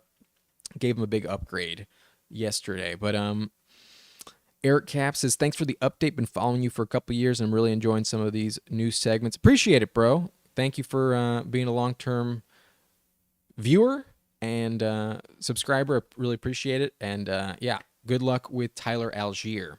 That should be fun. We'll see if Bijan, just dominates and doesn't share at all. But I think Bijan will definitely line up out wide several times. Algier should get some touches. That's for sure. But thank you very much. Chris Corona, defense on my question. Yeah, gotcha. Gander Madison over Mike Evans. Sanders, Najee, and Mostert. I was thinking of JK and Sanders, but Mostert is the main person. What you think? Najee is the one I'm definitely not starting. I'm not starting Najee against San Francisco. That is a tough-ass matchup. And let me remind you of my rankings right here. I have Najee at number 21.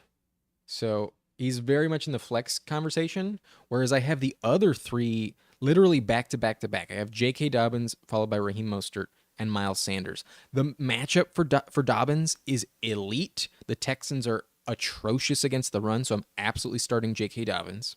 And then while Sanders is interesting, who's also like the number 1 in his offense, Mostert has an elite matchup as well. I had him ranked at 11 earlier in the week, but with no Teron Armstead and Devon Achane in the mix, I lowered him 3 spots.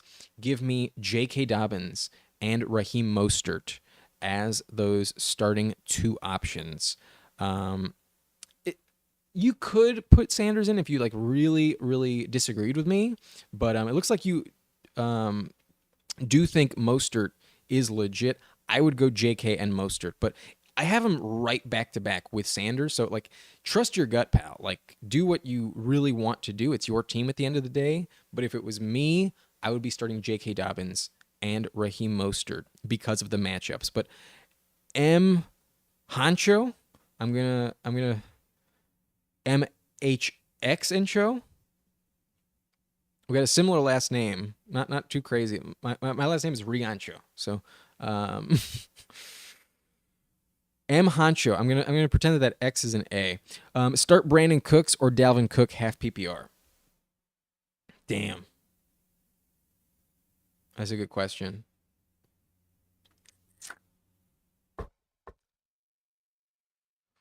I have Cook at like 30, and then I have Brandon Cooks at like 36. I'm gonna go Dalvin Cook. I think they lean more on Dalvin Cook with Breece Hall like just coming back from injury. Yeah, I got Dalvin Cook at number 31. I'm not like super in love with it, but I would go Dalvin Cook. I think I'd favor the running back. I don't believe in the Cowboys this week. I just don't. Like I got Cooks at 39. Yeah, give me Dalvin Cook in this decision. But that's a really tough question, man. Good luck there. I could easily be wrong. Going to come down to a touchdown. I think Cook has a better shot at the touchdown. Yeah, give me Dalvin Cook. Chris Corona asks thoughts on T-Law Oh, I love Trevor Lawrence, especially on the season. I got the Jags going 13-4, and this week I think that the Jaguars are going to dominate. I have Trevor Lawrence at number 5. Here, let me give you from the top. Yeah, I got Lawrence at number 5 this week. I think he's going to smash. I love Trevor Lawrence. I think he's great. And at worst, he's like quarterback 8 this season. He's going to be really, really good. He has top 5 upside any given week. And this week, I do have him at number 5. But Abraham Pena, I have Waddle starting already for the Dolphins. Dope. Yeah. That's a good spot. I think Waddle, JK, and Mostert is where I would go. But DJ Duvernay says struggling. Pick one running back, one flex, full PPR. James Cook, Khalil Herbert, Raheem Mostert, Hopkins. Factors I consider: Bills tough matchup, Bears busy backfield, Dolphins starting left tackle out, Lattimore and Hopkins all game. Those are perfect points, my friend. The Bills do have a tough defense. They were top 5 in the league last year at defending the run. The Bears backfield, while it is busy, I do think Khalil Herbert's like the clear number 1, but he can always get vultured by the quarterback, Justin Fields, as well. So that's why I have him closer to like RB30. I want to say he's my running back 29. No, I have Khalil Herbert exactly at number 30. So I have James Cook at number 26. So I'm not starting Khalil Herbert. I have Mostert, though, at number 14. I am absolutely starting Raheem Mostert. So that's my running back there. And because it's full PPR, I am going with Hopkins. Hopkins I have at number 26, and he's fully healthy. Tannehill's going to feed him the rock. I know it's Lattimore, so it's a little bit concerning, but in full PPR, you just get so much more of a safer investment with the wide receiver. And even if they put up the same amount of yards as like Khalil Herbert, James Cook, and Hopkins, you're going to get like 6 catches from Hopkins, no matter what, in my opinion. So I would go Mostert and Hopkins because of full PPR. If it wasn't full PPR, I'd be very tempted to go James Cook over Hopkins, but that is not what I'm going to do in full PPR. Give me Hopkins and Mostert. Mostert is your running back. Hopkins is your flex. But you were leaning Mostert and Herbert. If you wanted to go Herbert, like, go for it, man. Like, trust your gut. At the end of the day, like, you bring up really good points. The Packers aren't a terrible matchup against the run, and Khalil Herbert could definitely find the end zone. Lattimore is legit. So, yeah, if you don't fully agree with me, then I get it. But my logic in full PPR is to always trust the receiver a little bit more, and that's why I would go Hopkins over Khalil Herbert or James Cook if it was me. But do what you want. I believe in you. Good luck, pal. Joshua Bentata, Javonte Williams, Terry McLaurin, or Brandon Ayuk for the flex spot.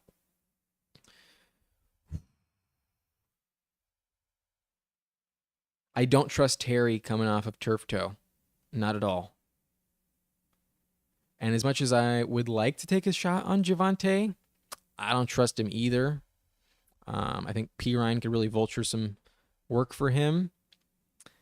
What's the format? It's not like standard, is it? I assume it's half PPR. But yeah, I'm going to go Brandon Ayuk. I have Ayuk here at number 24, and I have Javonte outside my top 30. So I'm starting Brandon Ayuk as the flex between the three. Terry, I have no confidence in at all. Really don't trust him. Chris Corona asked thoughts on Sky. Oh God, he looked bad. Not as bad as Kadarius Toney, but like until Travis Kelce's there, like the coverage is going to be really rough for all of these receivers. Like they don't have to worry about anyone really. And Sky is probably going to draw the most like double coverage. There was one like 20, 25-yard catch that he hauled in, but it was called back on a holding penalty. And Sky Moore would have had a slightly better game than that .4 that he put up. But at this point, you can't trust him. You can roster him if you really need him on your roster, but like right now, you can't start him at all moving forward. We're going to need to see it before we trust it with any Chiefs receiver, especially Sky Moore and Kadarius Toney. Like, yikes! Maybe one week they'll score a touchdown, but the ball is just spread around so much. Like Justin Watson might be more valuable than Sky Moore this season. I'm not joking. It's really scary. The prospects for these receivers. I think he'll figure it out. I believed in Sky Moore as a talent coming into the league, but yeah, it's dicey for sure. That was a rough start to the season. But Joshua Bentata says full PPR. Yeah, I'm still sticking with Ayuk. Definitely in full PPR, I favor the wide receiver even more.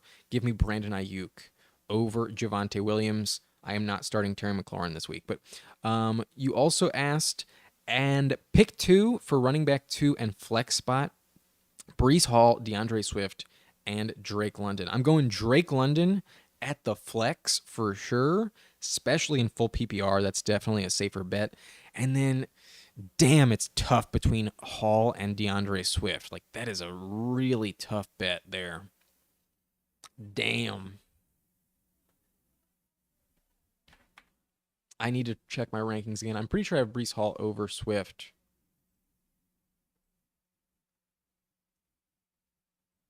I do. I got him back to back, though. Yeah. Number 34, 35. It's full PPR, so maybe Swift gets a few more targets, but Brees catches a lot of passes too. I wouldn't discredit Brees at all in the passing game. I prefer the talent with Brees Hall. It's also less of a committee, and at the end of the day, they want Brees to be their number one. I don't think they're gonna like ignore him this week. So give me Brees Hall. But damn, is it tough? It's a rough matchup too. Fuck. Go with your gut there. It's really hard to pick. Swift should see some targets, so if you go Swift, I wouldn't blame you. But I think the talent with Brees is a little better. I would rather bet on my boy Brees Hall. Good luck though. Gonna need it. Gonna need it for sure. But I need to check the comment section. I'm gonna make sure I'm not leaving anyone hanging. Yeah, someone asked a question. Jordan Love will be thrown to his rookie tight end and running backs for his first start. He scored one. Although divisional games are usually close, no matter what the talent discrepancy is, this will be the Bears by a lot. Yep. Okay, I see what's going on. Not a question, just a comment. Whew. The channel's been growing a lot in the last week. Thank you all of you for sticking around watching this live stream right now. Your questions, I appreciate it. If you haven't done so already, please hit that like button. Really helps with the algorithm. But your chats also help a lot, so I appreciate that. And you can always donate if you want, but no worries if you can't. I'm also on a budget as well. I totally understand, but always appreciated. But no pressure. It looks like you're going with Brees, Josh. Love it. Love Brees. I'm so tempted to start him in my lineup. Like, I have him on the bench. I drafted him for $17, which I thought was a steal. And, like, I'm projected to lose. Like, here's my matchup. The projection is 107.2 for me, and my opponent has 116.3. It was way more even when I had Cooper Kupp in my lineup. But obviously that's not the case. So if it hits that Sunday afternoon game and I'm like down by a lot and I don't think Dylan is really going to move the needle for me, I'm just going to have some fun and put in the guy I want to root for the most and start Brees Hall. But like, this is the matchup. It's not the best spot to be in. I got Cousins against Jalen Hurts. Like, I'm probably going to lose that spot. Then I have Henry versus Eckler. That's a toss-up. That can go either way. Maybe Henry gets the win because there's a 100-yard rushing bonus in this format, so maybe I have the edge. But then Jamal Williams versus James Conner. I think I have the edge there, but the projection has us tied. But then it's Mike Williams versus DK Metcalf. I do prefer Metcalf this week. And then Drake London versus T. Higgins. Higgins should be better. Fryermuth versus Dallas Goedert, though. I definitely prefer Dallas Goedert. So maybe I'm back in the mix. But then A.J. Dillon versus Mike Evans. What's going to happen there? I have no idea. I might need to go with Breece Hall in that spot. Steelers versus Cowboys, and then Jake Elliott versus Evan McPherson at kicker. So I don't think the projection is like something to worry about too much. Like, it is a 9-point gap. I can definitely close it, but that flex decision is tough. I'm either going Dillon, Breece Hall, or Samaje Perine. I don't trust Addison just yet, although I'm tempted to roll the dice. I'm hoping that Kenny Gainwell and Jalen Warren pop and I can trade them, or just have good options on my bench. And then Mingo, I picked up off of waivers because I felt like that was a better stash long term than Josh Reynolds, who would have given me 10 points. I just don't know if that would have like really moved the needle to win. I was really hyping up Josh Reynolds back on Thursday, and that call actually looked pretty solid. Like 10 points from Josh Reynolds was good. Definitely not bad. But 2v2 League asked Jordan Addison or David Njoku PPR. Good question. Really good question. I typically prefer receiver over tight end. Yeah, I got Njoku.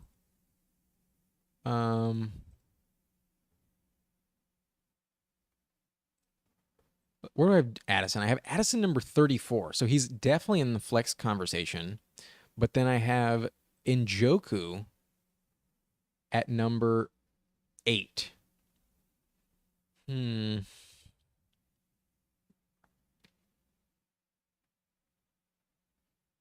that's a good question, man. I think if one of them scores a touchdown, it would be Njoku. So I think there's a higher ceiling with Njoku, but because it's full PPR, I think the floor is higher with Addison. I see more targets for Addison, and I believe in his talent. I think he's going to be really solid. So I think Addison is a safer bet to give you like 8 or 10 points in full PPR. But if there's one that I think gives you like 13 plus, I think it would be Njoku because he probably has better shot at a touchdown. So it's a real toss-up. I think I'm going to play it safe. I think I'm going to go Jordan Addison, but I'm really tempted to give you Njoku as the answer. It's really close, man. What is your gut? Let me know in the comment section. What is your gut telling you between these two? I think I would go with Jordan Addison. But Smooth Swing TV asks, is Daniel Jones a good fantasy starter tonight?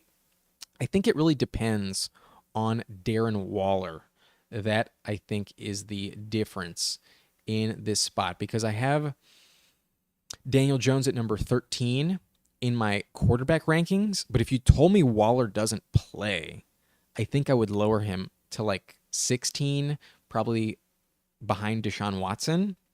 I don't think he's like an elite start. In a 12-team league, he's really on the cusp of streaming category, but I think he's okay. I don't think he's terrible. That's how I see it. But you can start him. He's not bad. It just depends on who else you have. That is my gut. But Alex Ruff asks, Michael Thomas or Sutton? Also, should I start Waller and Kittle? Waller has that late Sunday night game, and he's questionable, so maybe you just want to roll with Kittle because he's active.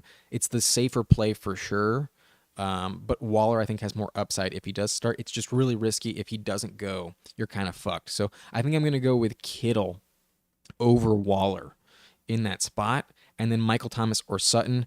Thomas could score a touchdown. That's definitely possible, but I have Michael Thomas ranked number 40, and I have Cortland Sutton at number 30. So I prefer Sutton by far. I do think that's a safer investment because, I mean, it's 10 spots here. That's pretty different. I would go Cortland Sutton over Michael Thomas, but Thomas is very touchdown dependent, and it could happen while he was injured most of last year. When he was healthy, he was scoring touchdowns really early at a high rate. So it's a great matchup for Thomas, but overall, I just don't trust him. So that's why I'm going with Cortland Sutton. So trust your gut, but mine tells me to go Cortland Sutton, and then I would probably go Kittle just to play it safe over Waller, given his hamstring injury status. But odds are he starts. That might be the bad move, but it's just so risky to trust Waller with no backup on a Sunday night game. You'd have to pivot to like Dawson Knox on Monday night. So I wouldn't want to do that. That is how I feel. Al Comedy asks full PPR at flex Deontay Johnson, Juju Smith-Schuster, or Deion Jackson. I'm going to go Deontay Johnson. Should see a lot of volume like last year. I have him at number 38, and that's not great, but he could definitely be better than George Pickens, who I have at number 33. And it looks like my battery died yet again. Yeah, that's a bummer.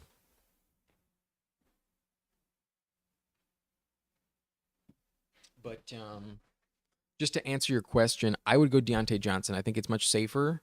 And then just to show you where I have Juju ranked, much much lower, 52. I don't want to trust Juju against the Eagles defense.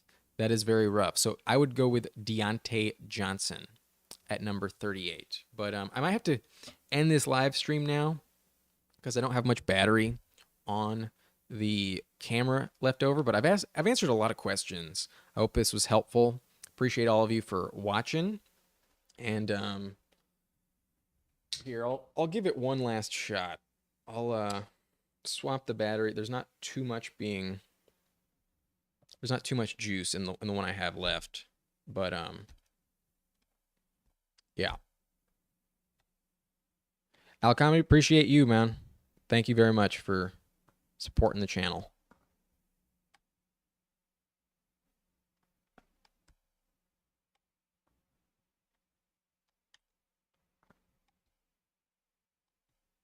Here, I'll be back in just a second, but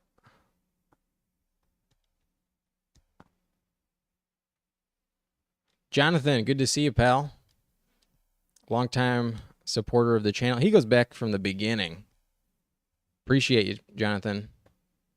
Thanks for hanging out in the chat. I know I'm like just a voice, a faceless ghost right now, but thanks for stopping by. These live streams are fun. I'm looking forward to doing more of them. Holy shit. One of my batteries on this camera gets stuck, and it's like such a bitch to get out. Like, holy shit. It's like it's weird because it's identical to the other one, but it's just like a millimeter or something tighter, and it just doesn't want to come out. Whereas the other one just fucking pops out like magic. It's insane. Okay, there it is. Holy shit. There we go. Wow, that took a while.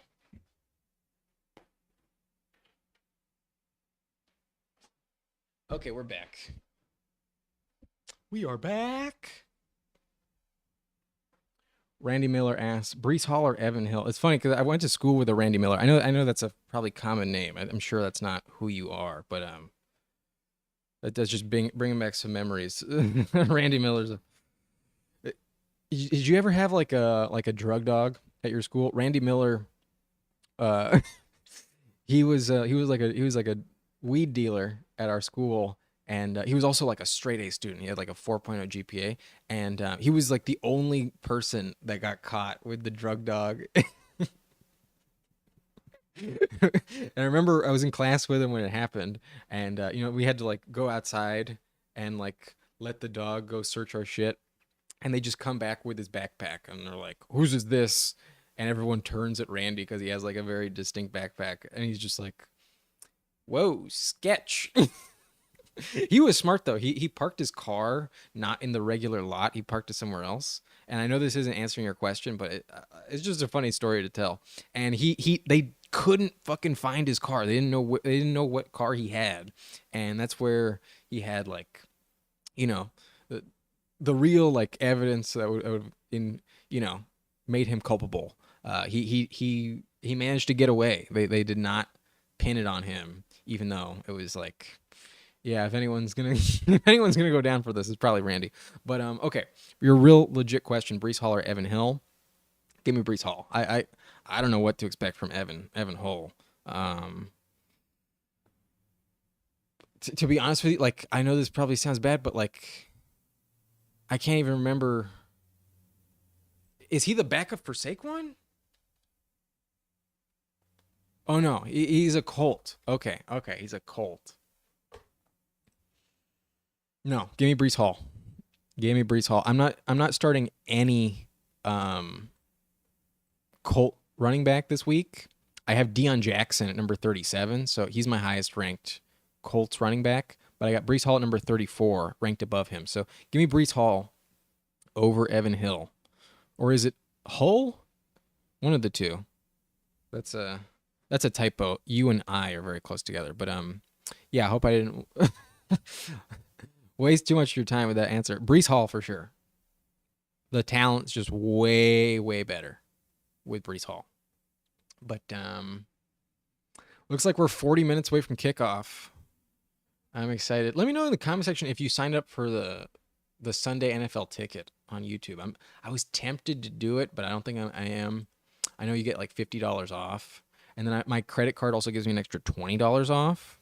But I don't know. I had it last year and just felt like a bit of like an overspend. Like let's be honest, we can all stream that shit on our own. Like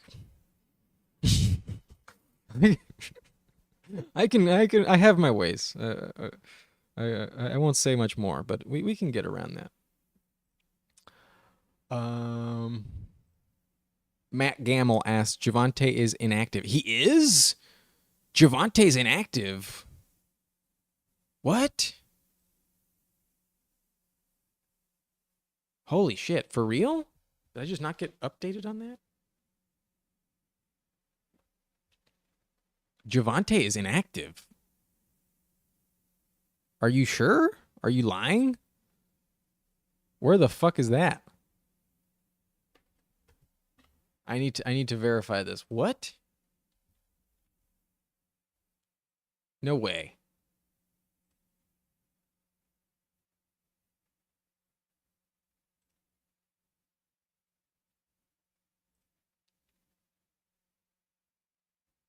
No, he's not. What the fuck are you talking about? Javonte's totally active. Let me prove it to you. What is this? What is this right here? Active.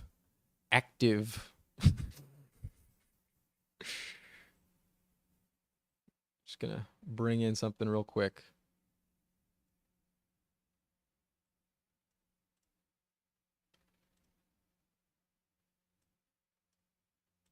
Javonte Williams, active, baby. Yeah, I don't know what you're talking about. Why you lying? Why are you making me sweat over here? Javonte's gonna be fine. Looks like somebody had some messages retracted. Not sure what that's about, but Alex Ruff, stream East, baby. Let's go. Not 100% sure what you mean, but fuck yeah. Let's go. Yeah, let's go.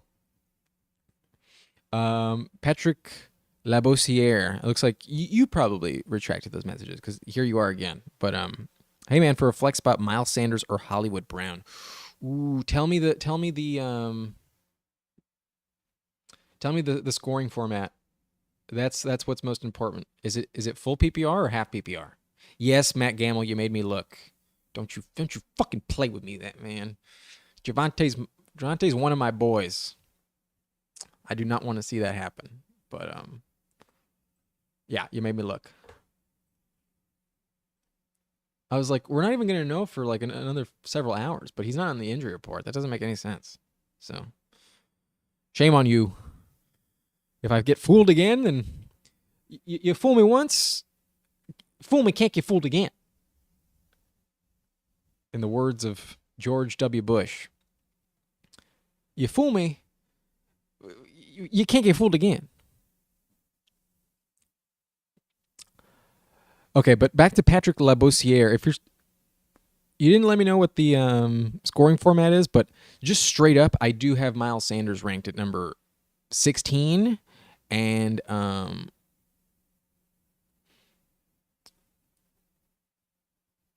looks like you're new to fantasy, so not sure the difference in the PPR format, but it's a one flex. If it's full PPR, give me Marquise Brown. It's just much safer. The the wide receiver always gets the advantage. Maybe not always, like you don't want to be starting like wide receiver 40 over like running back 10. But especially in the flex decisions when it's close, I always favor wide receiver. Give me Hollywood Brown, who is active, going to see a lot of targets, a lot of garbage time. I definitely trust Marquise Brown this season. I love the volume. I think he'll be good. So Marquise Brown over Miles Sanders, even though I have Sanders ranked at like number 15, I think Sanders will be okay, but Hollywood has a safer floor for sure. Give me Hollywood Brown over Miles Sanders. But Matt Gamble asks, oh no, that's haha made you look, yeah, whatever. Drew D, Kirk Thielen or Gabe Davis? I think I'm going Gabe Davis. I'm pretty sure I have Gabe Davis one spot over Kirk. Yeah, I have Gabe Davis at number 28, Christian Kirk number 29, with what's his face? Sauce Gardner on Diggs. That definitely opens the door for Gabe Davis. And I think this is more of a Calvin Ridley game. So I don't think Christian Kirk is going to like smash. I think he's going to be fine. I have them back to back. So I don't think you can really go wrong too much. But I will go Gabe Davis. I think there's just more upside, and he should slip past the defense at some point. I like Gabe Davis a lot this week, so I'll go Gabe Davis over Christian Kirk, and then Thielen's banged up. Even though he's active, I'm not trusting Thielen this week. That is my preference. Gabe Davis barely over Christian Kirk, and then Thielen not really in consideration for me. That's just how I feel. But Ashley Reynolds asks, Ramondre Stevenson and Waller PPR will play today. Will they play today? Stevenson is absolutely going to play. That is definitely locked in. I'm pretty sure he's already been deemed active. Let me just double check there. Is it an evening game? He's still questionable, but he was only dealing with an illness. Here, let me show you the what I'm reading right here.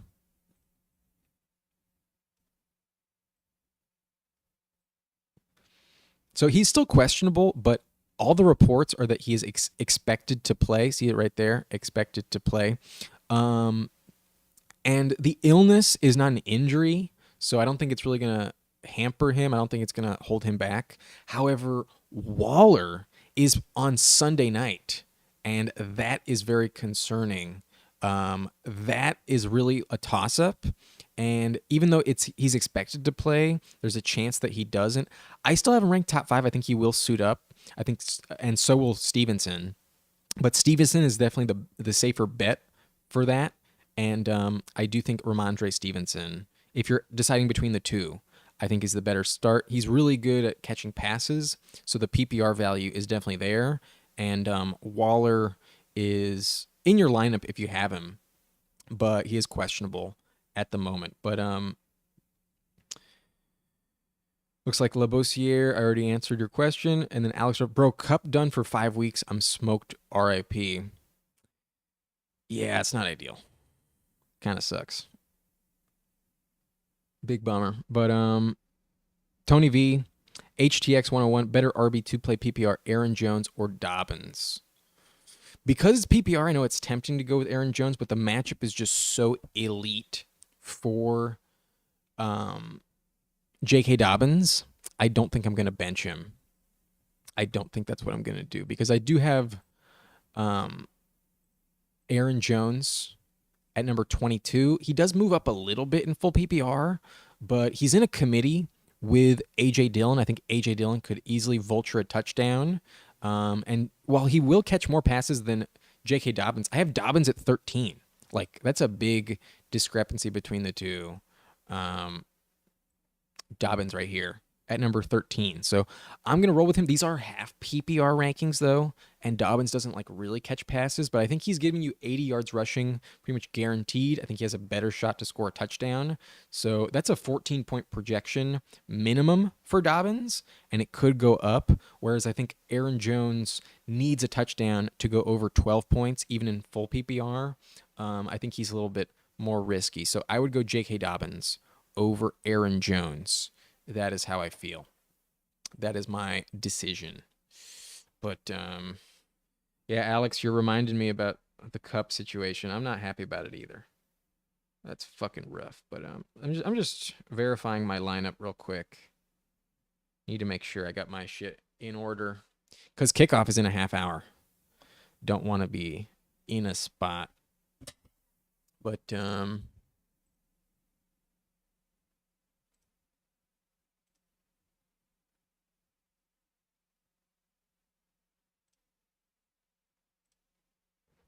okay. This is where I'm rolling with Cousins, Henry, Jamal, Mike Williams, Drake London, Dallas Goedert, and A.J. Dillon. Steelers defense, Jake Elliott. That's my final. And then my other team, Grey Poupon, Bijan, Herbert, Bijan, Travis Etienne. Amon-Ra put up 19 points on Thursday. Hell fucking yes. He's going to be so good this season. Calvin Ridley, Pat Freiermuth, Devontae Smith, Mike Williams. Eagles defense, Graham Gano. Feel good about that. Feel very good about that. But Ashley Reynolds asks, I got Ramondre Stevenson and Waller in my lineup. I'm plugging them both in. Thanks.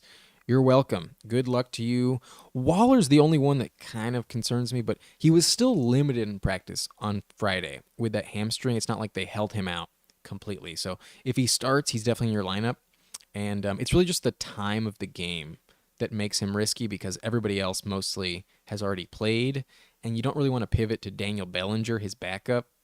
That's not ideal. And then Dawson Knox on Monday or Dalton Kincaid on the Monday night game. Not really safe either. So good luck to you. Very excited for Waller's season. I drafted him a ton on Underdog, so I'm hoping he stays healthy as well. But good luck. Stevenson definitely going to play, though. Feel confident in Stevenson. But yeah, this is it's almost time. Almost time, baby. Just a reminder, if you haven't already, hit that like button for me, please. Really appreciate it. And help boost this video in the algorithm. And thank you for watching during the live stream. But I think I'm going to make a bet on Underdog. I think I'm going to go to the Pick'em lobby. I'm only going to do like a $1 bet. Nothing too spicy, but looks like we get a free bet with Saquon. That's not bad. Definitely taking that.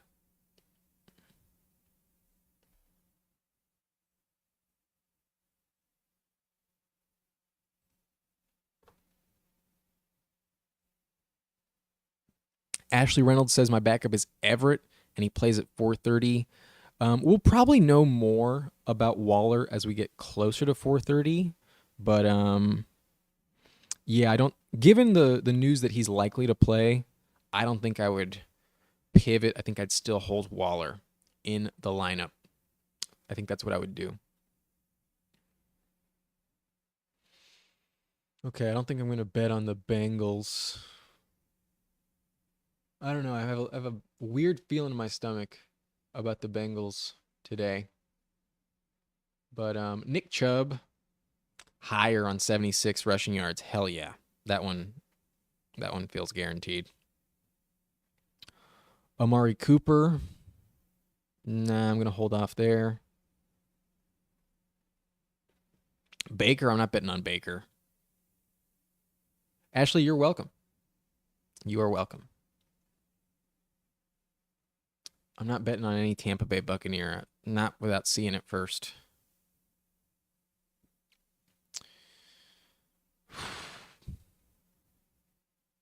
TJ needs 5 catches. Tempted to have that in my bets. Yep, that can definitely happen. I don't want to bet on any Texan. Fuck no. Thank you, Ashley. I appreciate it. I am gonna need it. One of the teams, the Grey Poupon Bijan, I'm very confident in. That one should win, but 4th and 20 with no Cooper Cup needs some luck. So thank you, appreciate it.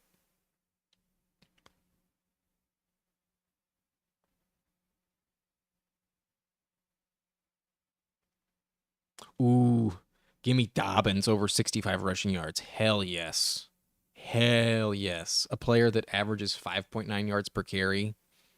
Hell to the yes. They already have him as 14 rushing attempts. That's that's like 80 yards. That's what I was. Yeah. Fuck yeah, baby. Oh my god, I feel really good about these. And then the Saquon automatic. Hell yeah. I don't think I want to bet on the Niners this week.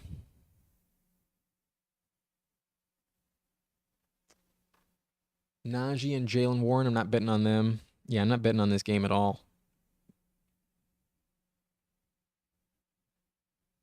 Tempted to go with 2 passing touchdowns for Lawrence. Very tempted. Ridley needs 63 receiving yards. I think he'll hit it. That's already 5.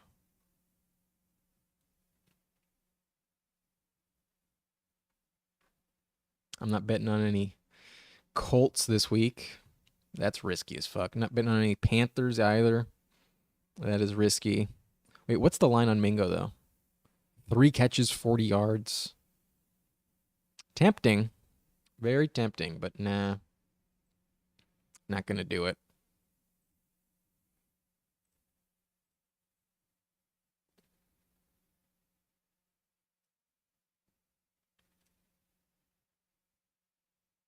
Hurst, that's a solid line. Damn. It's easy to hit, too. 22 yards. Fuck. Kind of want to do it, but I'm not going to do it. Don't think I'm going to bet on the Falcons. And I don't want to bet on the, the Cardinals. Fuck no.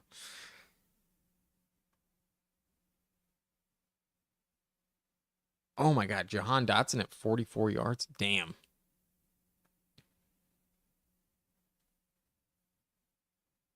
Super tempting.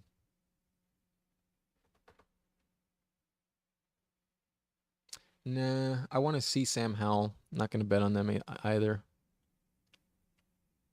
Tannehill, no, I'm not betting on. Henry. Sometimes he doesn't play well in week 1. I think I'm going to pass on that too. Tajay's interesting long term, but nah. I don't think I'm betting on the Titans. Alexander Madison or Kenneth Walker full PPR? Good question. Walker doesn't really catch passes. Let me pull up my running back rankings here. So these are half PPR. I got Walker at number 11, Irvin Sanchez. Walker's at number 11. I got Madison number 16. I think Madison might catch like 2 receptions, maybe 3. I don't think that's enough to move the needle. I think Walker's like an absolute smash this week because they're gonna lead early and they're really gonna lean on the run. So I think Walker is a guy you really want in your lineup at number 11. I trust him. I'm going Kenneth Walker, even in full PPR, over Alexander Madison, despite the somewhat of a committee with Zach Charbonnet. I think he'll be really good this week. So that is what I'm doing. I'm going Kenneth Walker over Alexander Madison. But Jamal Williams, very tempting. I wish you had a line on touchdowns. That would be legit. Oh my God. This is automatic. Chris Olave for 66. Hell yes. Hell yeah.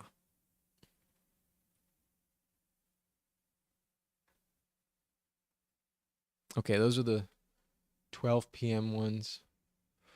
I actually don't think I'm going to do the TJ Hawkinson line. I think I'm going to go back to Ridley.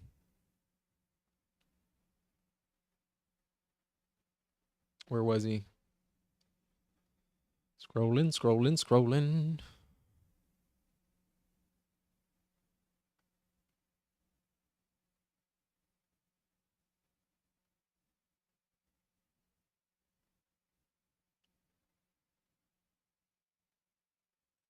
Yeah.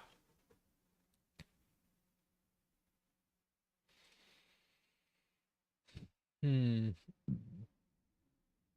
Excuse me.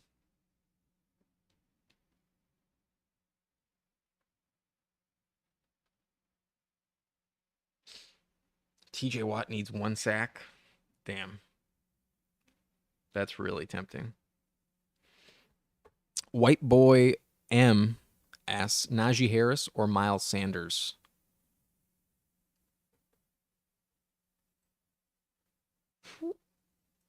I am going to go with Miles Sanders. I have Sanders at number 15 right here. And then I got Najee Harris at number 21. So I don't want to deal with the Niners defense. The Jalen Warren situation also scares me, to be completely honest with you. I can't say like with confidence what the split is going to be. And even though I picked the Steelers to win, I don't think Najee's going to get in the end zone. I will go with Miles Sanders. I think there's just a safer volume for him, and the Falcons' defense doesn't scare me anywhere near as much as the Niners do. So I'm going Miles Sanders over Najee Harris. Hope that helps, White Boy M. But okay, this is gonna be my selection. Do I go with Calvin Ridley or do I go with Trevor Lawrence?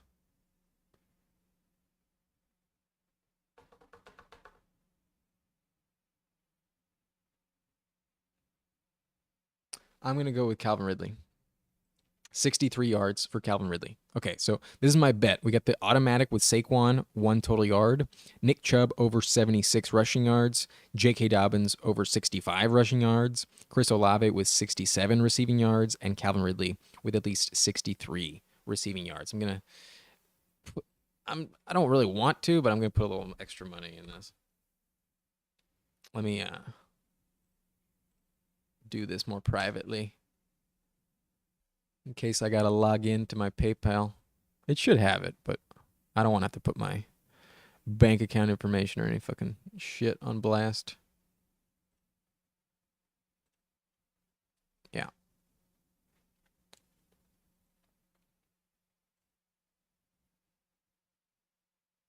Okay. We're going to do we're back here and going to do a $3 bet that pays out 60.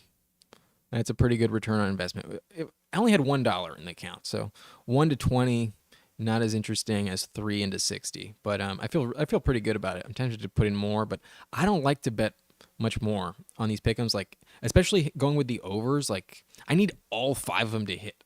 I have so many of these, so many of these bets where I get 4 out of 5, and it's brutal to know that like you wasted like $20 and only one of them didn't hit. When if you do a bunch of them at $3, you can get way more bets in and you don't lose as much money. So give me $3 bet on Calvin Ridley over, Chris Olave over, J.K. Dobbins over, Nick Chubb over, and then Saquon the automatic. That is what I'm doing on Underdog. You can use my code Nice and Blunt on Underdog if you want to join and sign up for your first time. You get a up to $100 first time deposit matched with code Nice and Blunt. Also sends me a little extra $10 bonus. A good way to support the channel. Thank you very much. But that is my bet. Saquon, Nick Chubb over 75, J.K. Dobbins over 65, Olave over 66, Ridley over 63. But let's get back. We have a question from Iman Fromke. Marvin Mims or Mingo? I'm going to go with Marvin Mims. No. I'm going Jonathan Mingo. Excuse me. I'm going Jonathan Mingo. I have Mingo here at number 42, so not highly ranked. But given DJ Chark is out, Thielen is a little banged up, I think you can trust Mingo a little bit more. And they're both rookies, so we're both kind of just going on faith. But I have Marvin Mims much lower with the addition of Jerry Jeudy in this offense. I got Mims at number 57. So that's a 15 spot disparity.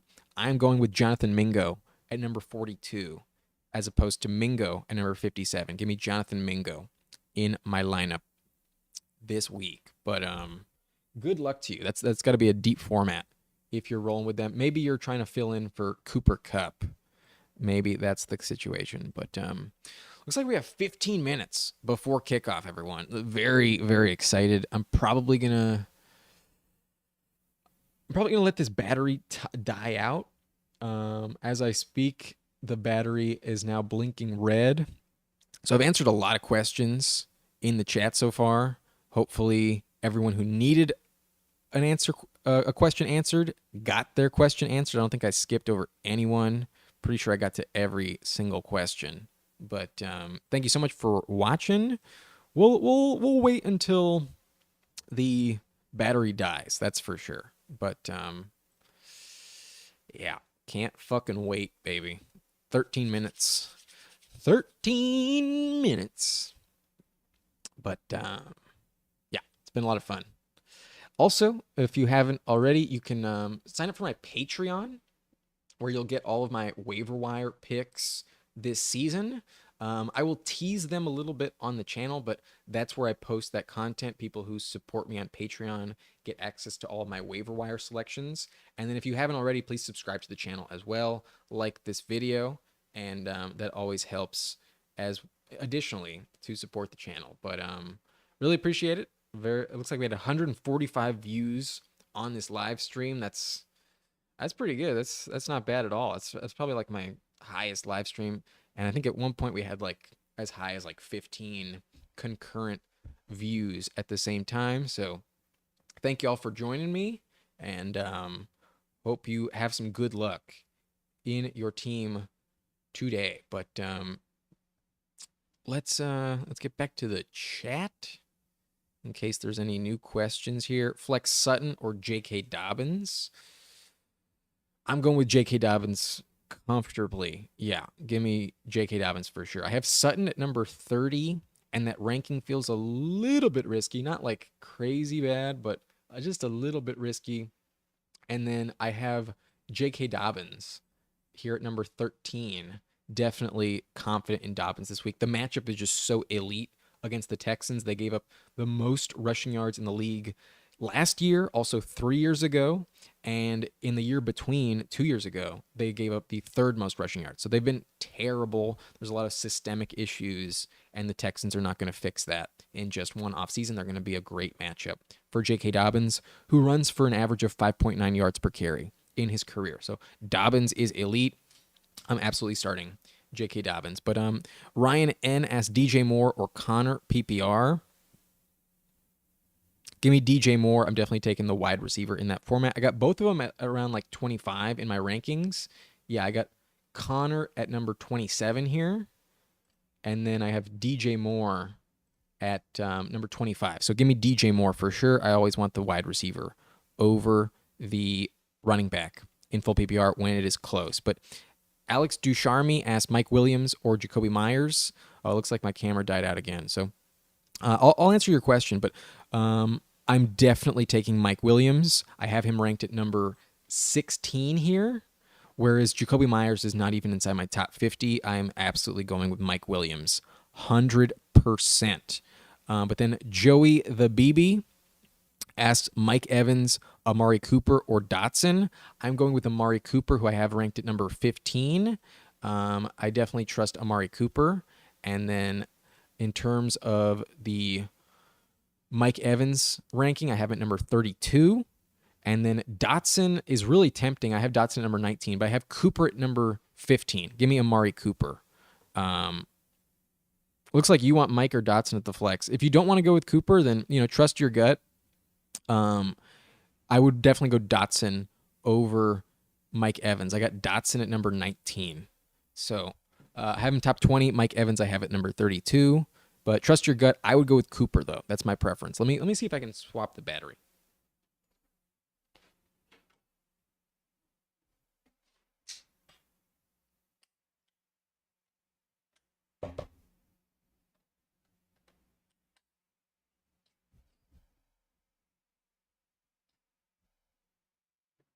Yay, we're back.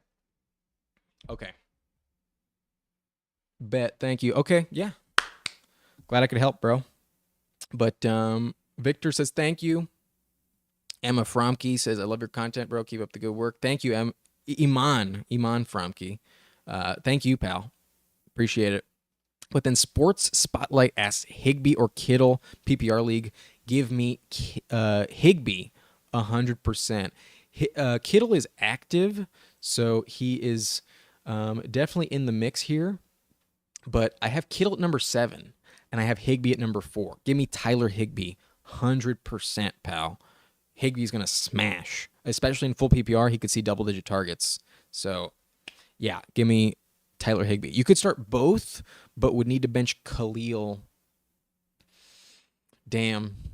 It's tempting, but I don't think the Niners are going to be that good this week. And with Kittle nursing a groin injury, I think he might be a little bit more of a decoy. I think Khalil has very safe usage, but it's not like I rank him super high. The problem is I don't like to start double tight ends. I really don't like to do that. I have Khalil Herbert here at number 30. So I'm not like super high on Khalil, but I could be wrong. He could definitely score a touchdown and be much better than I'm giving him credit for. But yeah, I don't think I really want to double up on Higbee and Kittle. That's just my gut speaking. Kittle kind of scares me. I think he's really touchdown dependent, and I got a bad feeling about Purdy against the Steelers this week. So give me Higbee and Khalil Herbert. I will be benching George Kittle in that spot. Oh, but it's full PPR. Damn. No, Khalil Herbert catches passes. Give me Khalil Herbert. Yeah, I'm still sticking with Khalil Herbert. Yeah. A little bit risk averse when it comes to the Kittle groin injury, even though he's going to play. I think I'm just going to pass. But I want to see something. I want to check out the community tab. I want to see the answers to the questions I posed.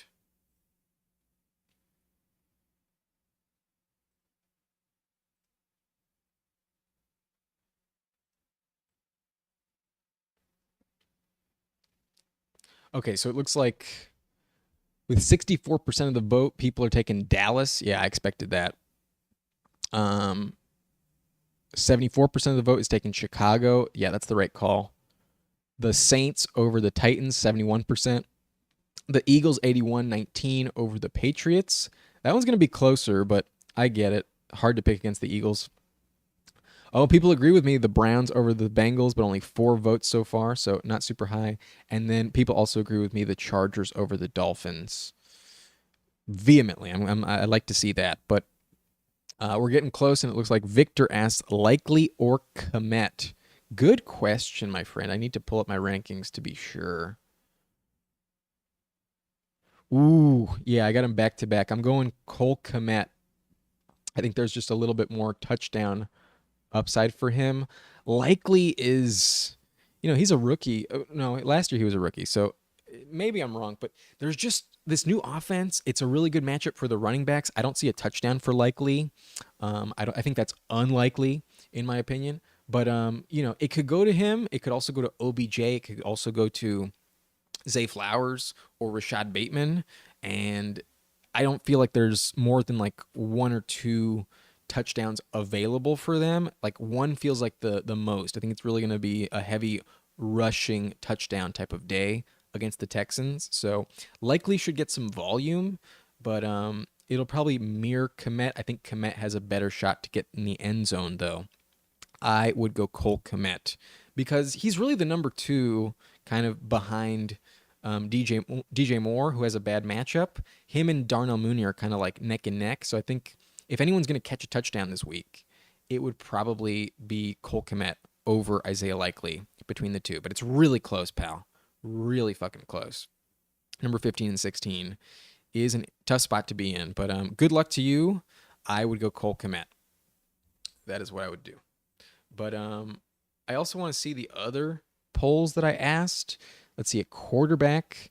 Looks like most people go with Tua. That's where I have him ranked. Then Dak, then Deshaun, then Aaron. And these are my rankings in this order. So I agree with this percentage of the poll. That's how I would answer it too. And I reversed this one. I put Higbee at the bottom, even though I clearly think he's the number one. But I think Freiermuth should get some more love in this poll here. I have him ranked above Pitts and Ingram. Victor, thank you. You're welcome, pal. Thank you for watching. Thank you for joining me here. Hit that subscribe button if you haven't already, and that like button as well. But yeah, Higbee absolutely going to smash this week. And then receiver, I agree. I think Jahan Dotson is the best guy, but I think Ayuk will be just barely better than DJ Moore. But I do think London is the worst of the pack. So this order is pretty much... I have Ayuk and DJ Moore back-to-back, so I can't really argue here. But Dotson, definitely the guy I would choose. And then the last poll, with 167 votes, looks like it's very, very close here. Oh, no. Dobbins takes it away, and Dobbins is the right answer. But then I would go Mostert, then I would go Madison, and then I would go Jamal. It's very close between Madison and Jamal. So I think I asked a good question here. That's pretty legit. If you want to answer it yourself, go to the community tab in my channel page, and you can answer all of these poll questions yourself. But it looks like we have 2 minutes until kickoff, and there are no last-minute questions. So I think that's going to be it for this video and this live stream. Thank you so much for joining me, everybody, and wishing you luck in your team today. Hope you get the win. I wish us all the best of luck, and I can't fucking wait to watch. Gonna be legit. Gonna be a great time. But that's gonna be it for me in this video. My name is Adam Riancho, and thank you so much for watching. Nice and blunt. Actually, maybe I should just hold off. Maybe I should just give it a little bit of... Yeah, I'll wait till at least 11:59. It's 11:58, just in case somebody comes in with a question. Just in case. But yeah, thanks for watching, everyone. Appreciate you. Bum, bum, bum, bum, bum, bum, bum, bum, bum.